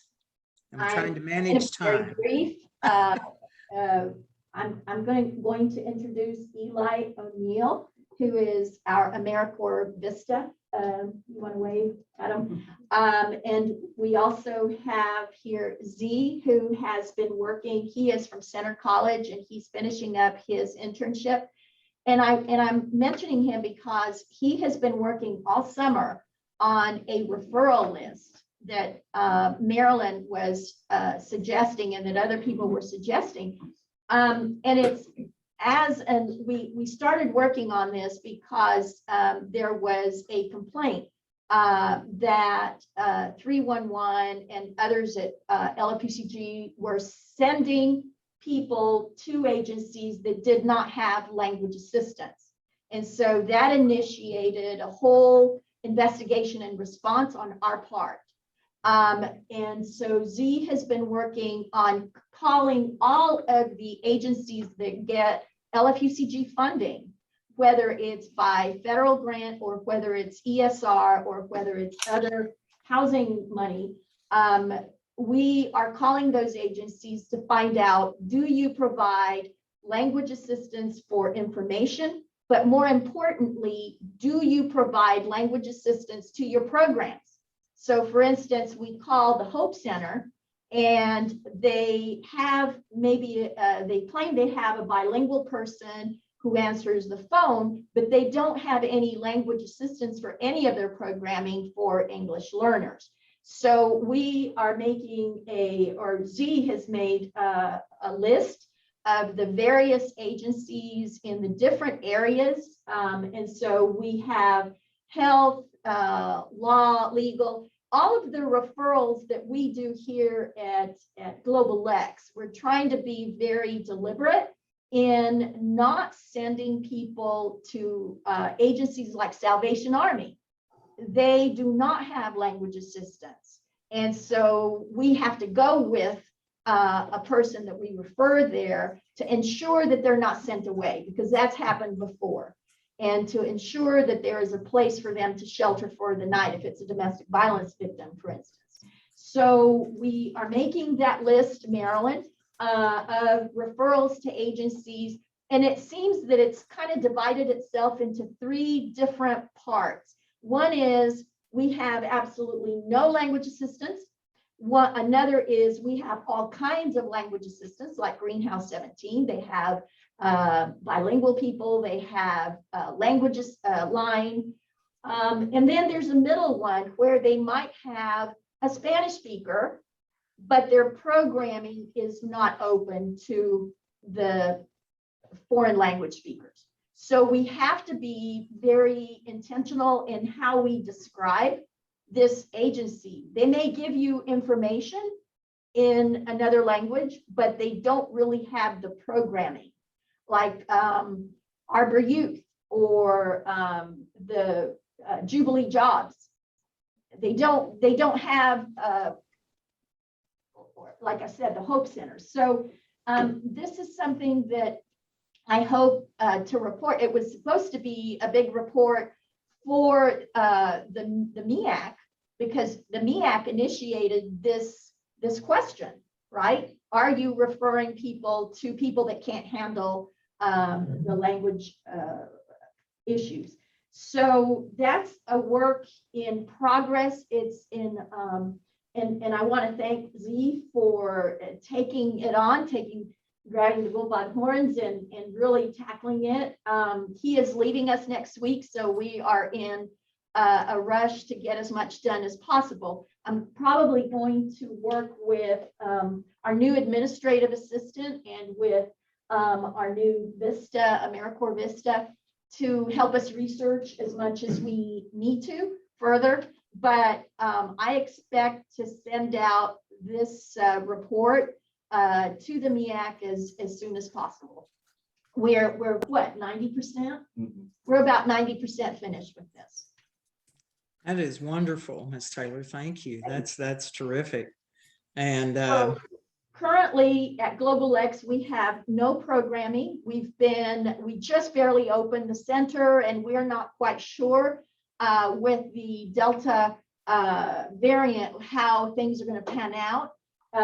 But we may explore some virtual programming this year if that doesn't happen.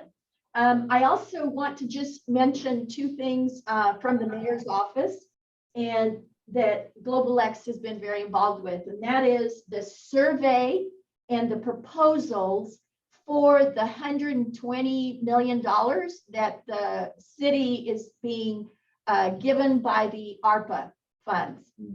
So that the council and the mayor want, and the administration want public input. The mayor is going out to different libraries this whole time period, trying to talk to people and getting input for what are your priorities. The council has the parameters are under the ARPA itself, under the act. And so what they want from you, from the public, is what are your priorities? These are all the options. And what are your priorities? That's one document, the survey. And that's going to close on the 27th. I want you to know that we have translated 3 documents into 7 languages: Swahili, French, Arabic, Mandarin, I think Japanese, and of course Spanish, and Nepali. It's up on the GlobalX, and it's up under the lexingtonky.gov/ARPA. It's all those languages are there, so that if you go in, you can, if you don't speak English, you can give us your input as to how the city should spend in the next few years those $120 million that are for recovery from COVID. Secondly, there's proposals. They want big ideas, big proposals that are $1 million proposals, if you will, and in those areas. And those areas are everything from health to entrepreneurial, even tourism.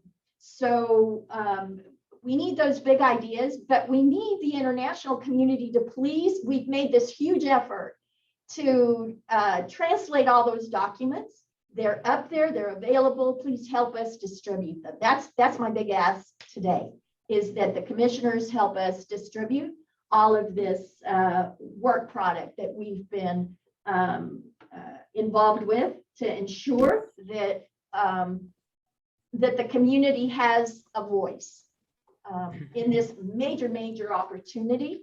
And I want to thank the council members for all the work they've done in studying this and to opening up to the public. So let's us open it up to the international public too. That's it for me. All right. Thank you, Ms. Taylor. Dr. Tucson, you have a question for Ms. Taylor? I have a quick question about the organizations that don't have language access. I know you mentioned Arbor Youth, for example. I'm pretty close with the entire team there, like Lori, Andrew, almost everyone who works there. Obviously, in a perfect world, every organization would have that. It's an expense using language line, things like that. Do organizations like that, are there grants, programs, incentives, things that they can use to cover that expense, incorporate language access into their organizations? My advice to every grant writer is to put in your budget, even a minimal amount of $500 will cover language assistance. But if you're asking for $1 million or $250,000 grants, put in a significant amount to open up your work to the international community. And if it needs a multilingual person, for instance, from Africa that can speak 5 languages, and you want to hire someone part-time as a contractor to do that, put that in your budget. Because if it's federal dollars, it's Title VI. You should be doing that anyway. But also I want organizations, nonprofits, and agencies to remember the international community are also taxpayers. So if you're receiving funds, whether they're local or whether they're federal, you know, serve the taxpayers of your community. All right, thank you. I guess a quick question, and we do need to move on for time because we still have 2 more matters to discuss, is that I want to know, like, do you, is there a motion that you wish to make today, Ms. Taylor, or anything out of your committee for the, you know, for our commission to take action on something? Or would you, do we need, you know, what should we as the commission do to be able to disseminate that already gathered information out? Should it go to a committee? Do you have any, thoughts about that? I think that the last meeting that we had in May, if I recall, we discussed some of the issues on, I think Marilyn Daniel brought up the Title VI question and whether LFUCG was providing language assistance, et cetera.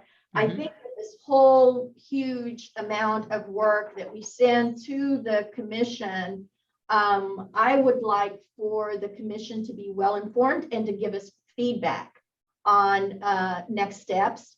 If there's specific areas that we missed or specific agencies, we don't have any leverage, or we Global X don't have any leverage with other nonprofits, et cetera. I think that's more the council and the Department of Social Services and the grants people who are more aware of what the obligations are. But at least we can initiate a report as to how those agencies are or are not serving. For instance, Dr. Sean mentioned that he works with Arbor Youth, and we didn't know that they had close ties with the Arabic speaking community. So that's great news. It means, to clarify, it's more a personal relationship than a professional relationship. I don't know if they work a lot with the Arabic speaking community. Okay. But the reason my question was, since you brought them up, I was like, if there are programs that they can use to incorporate that into their organizations, I'm pretty close to where I can make that suggestion, but it's a personal, not a professional. Honestly, I don't remember if they are federal grantees or local money grantees, but either way, their contract probably mentions Title VI. So it's their obligation to devote some funding to it. I'll chime in.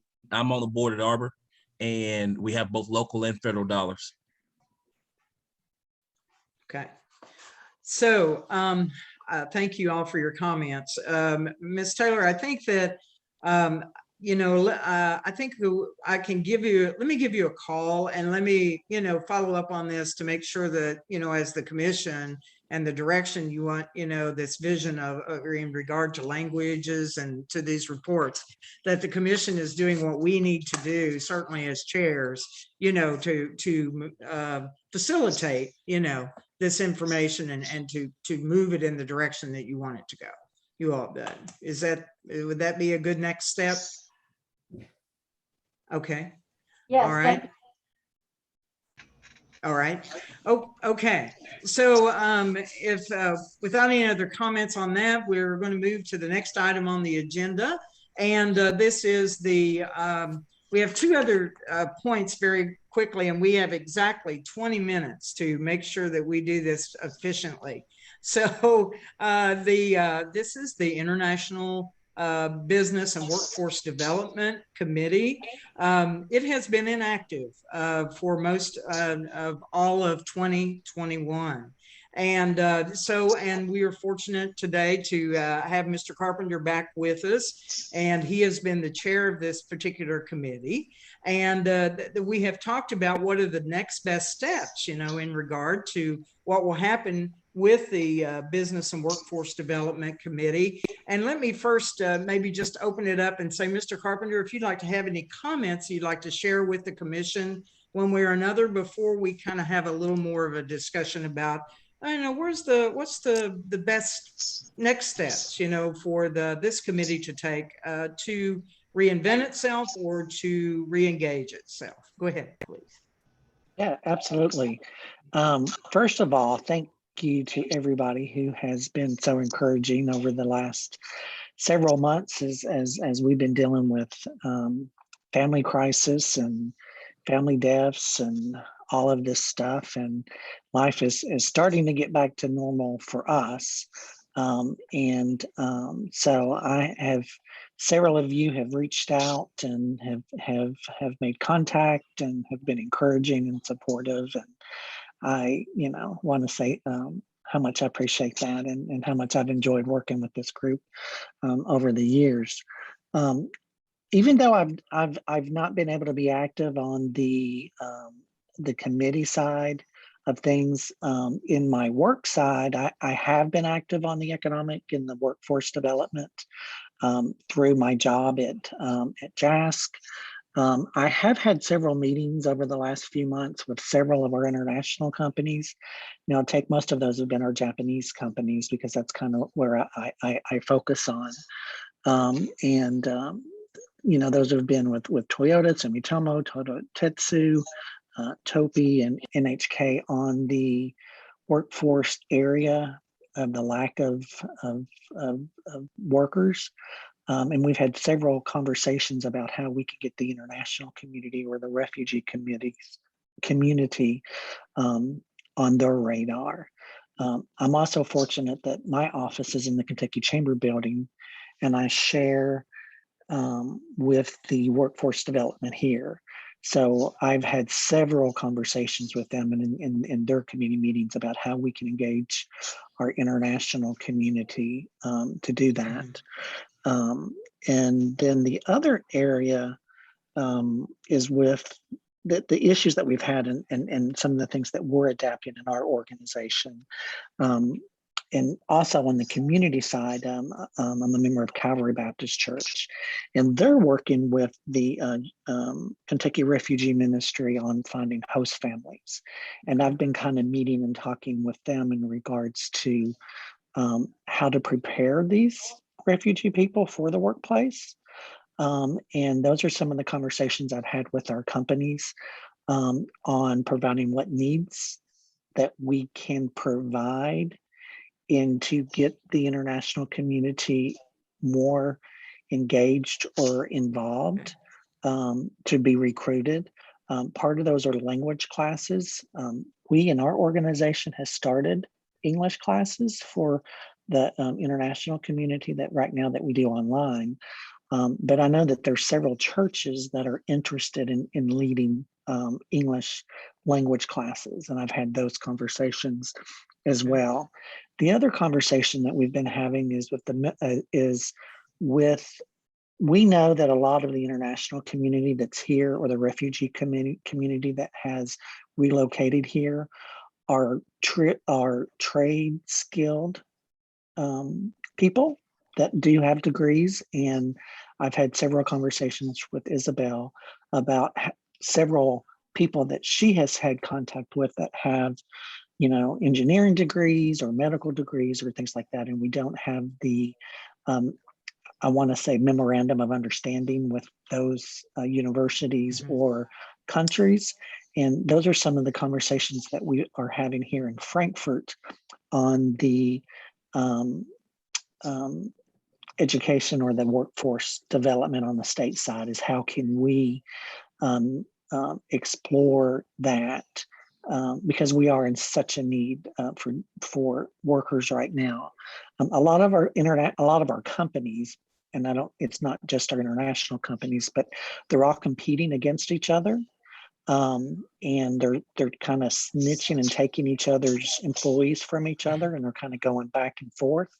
So we're trying to figure out the best way to work with them. One company will offer an incentive bonus.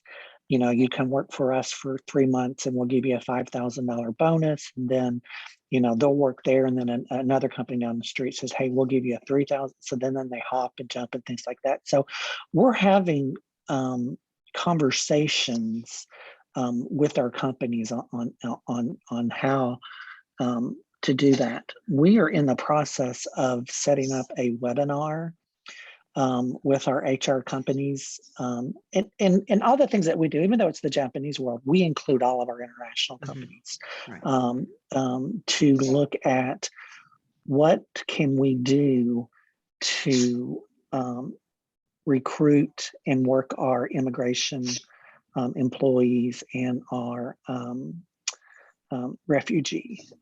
And like I said, I've had several conversations with the HR managers of several of our international companies.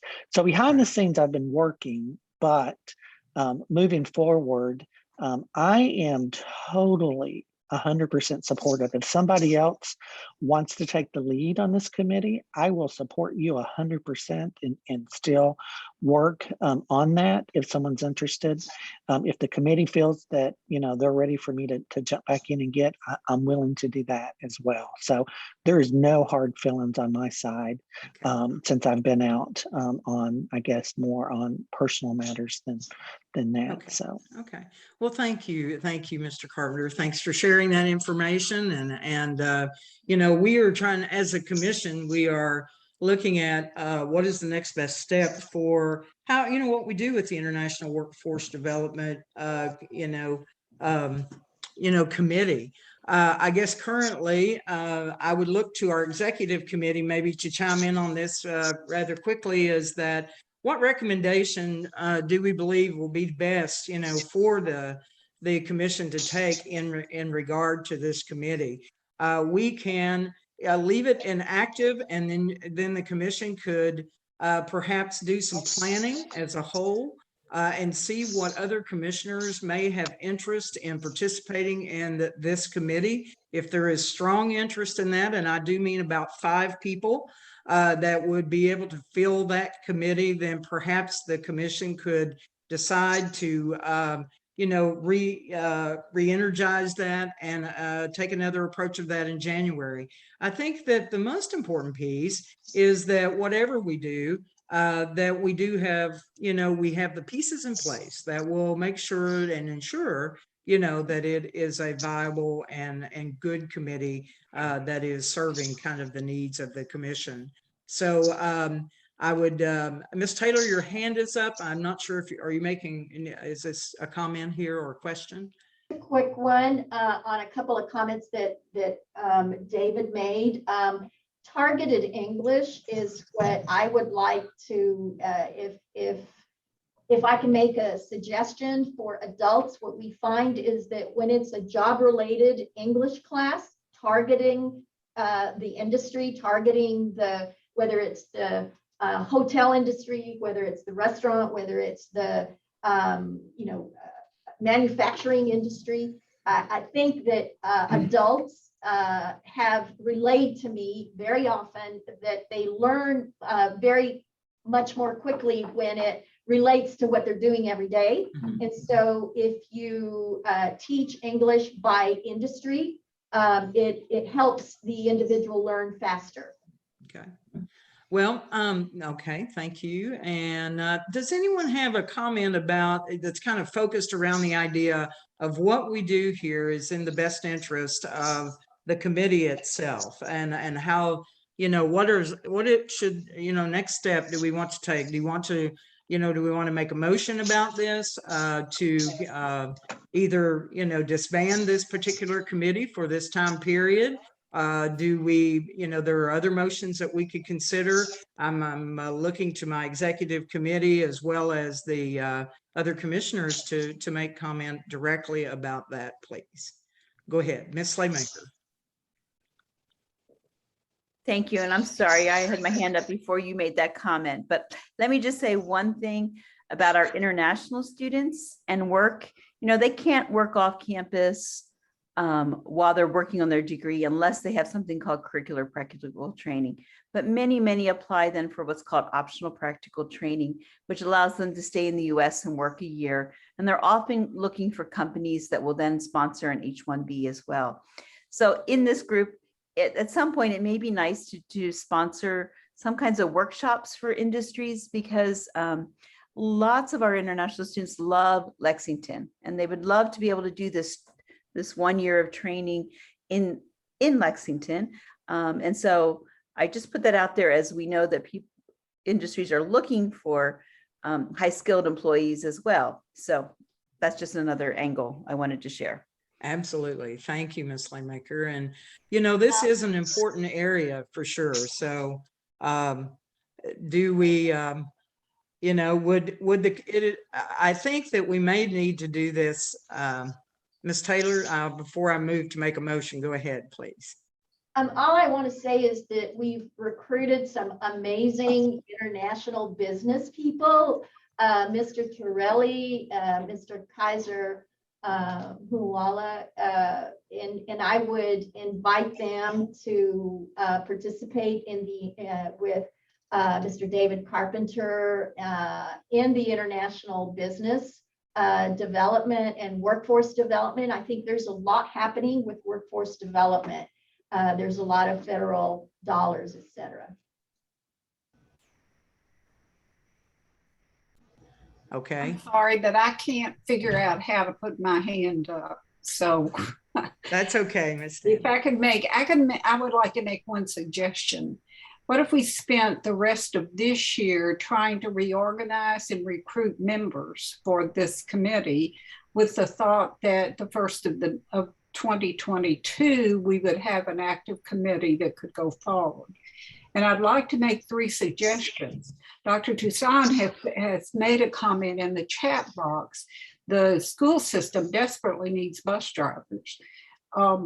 That kind of need, if it were known among the international community, I think we might have an opportunity to train and get folks employed. There's definitely a need there.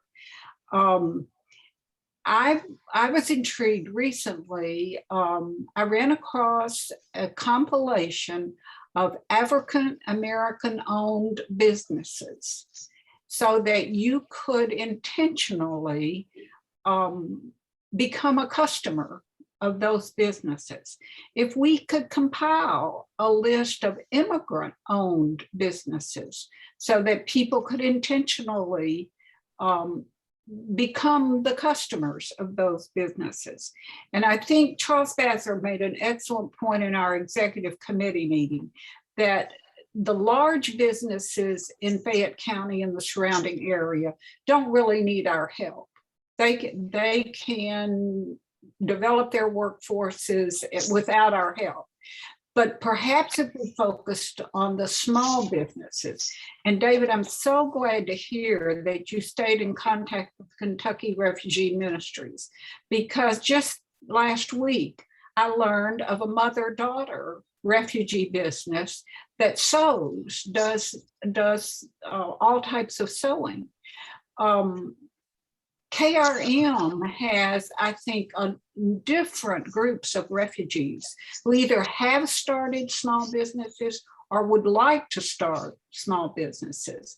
To me, that would be a real place where this commission might be a help. Mm-hmm. And I think that's, I mean, all good points from everyone. And we can see the importance and need, you know, for the commission to be very actively engaged in, you know, the business and workforce development piece of our communities. So I appreciate that suggestion, Ms. Daniel. It's kind of along the lines of Dr. Kalala. I think you and I were kind of heading along those lines. Do you have a comment about this? Should we perhaps keep the committee suspended, take it under consideration, see if we can make sure that the members of the commission, we can seed a strong committee together and work, you know, along with Mr. Carpenter or others who may have interest in, you know, participating or leading in this committee. What's your thought, Dr. Kalala, before we? Well, I believe that the suggestion made by Marlin is maybe the best course of action we need to take to hold on it, try to recruit people to get into the particular committee, and then wait into next year to see how many people will be interested in joining. I believe the suggestion is the best suggestion. Okay. I don't think that particularly, I don't believe that needs a motion. I think we can just, you know, we can just continue along the path that we have.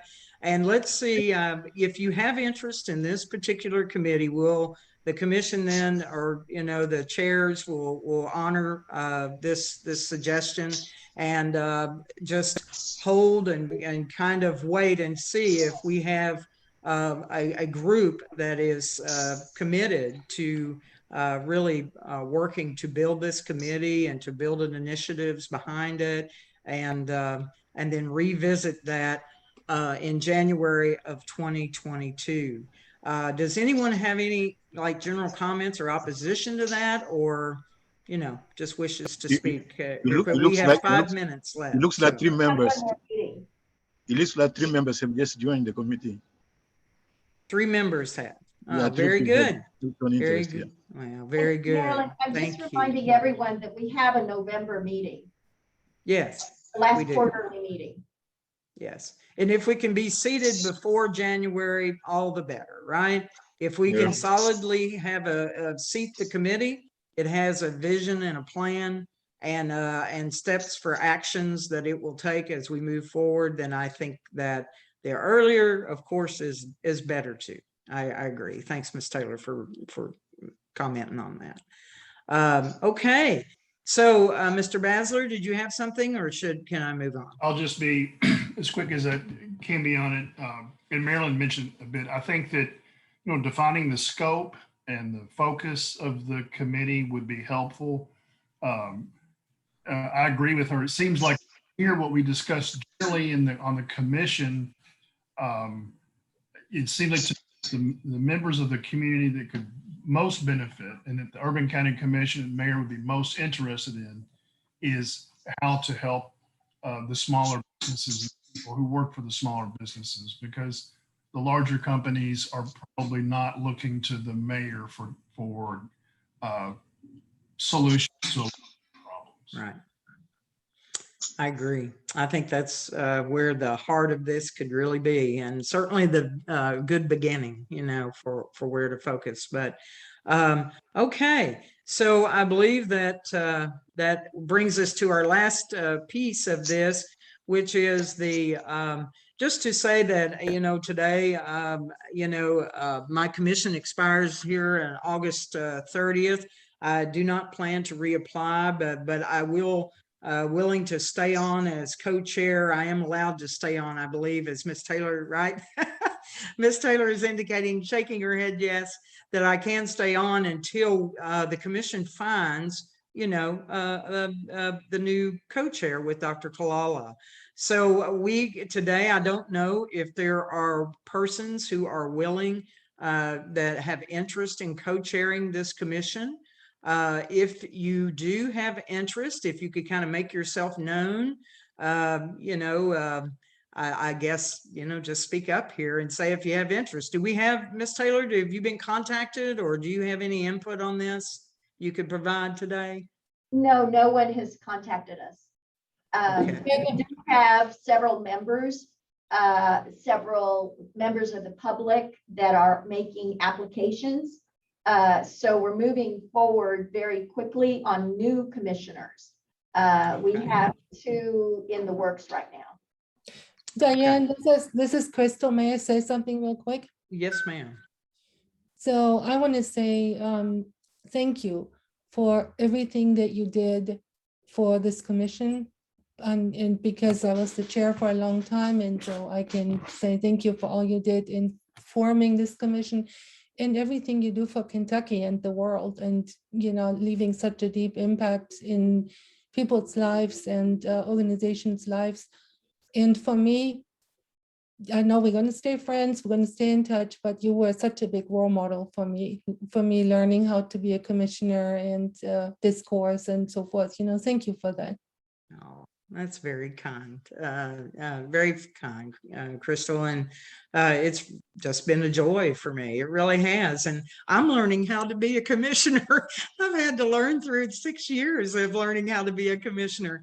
You know, it's just been, I'm so privileged to be a part of this. Wow. I've been a lucky girl to be a part of so many good people.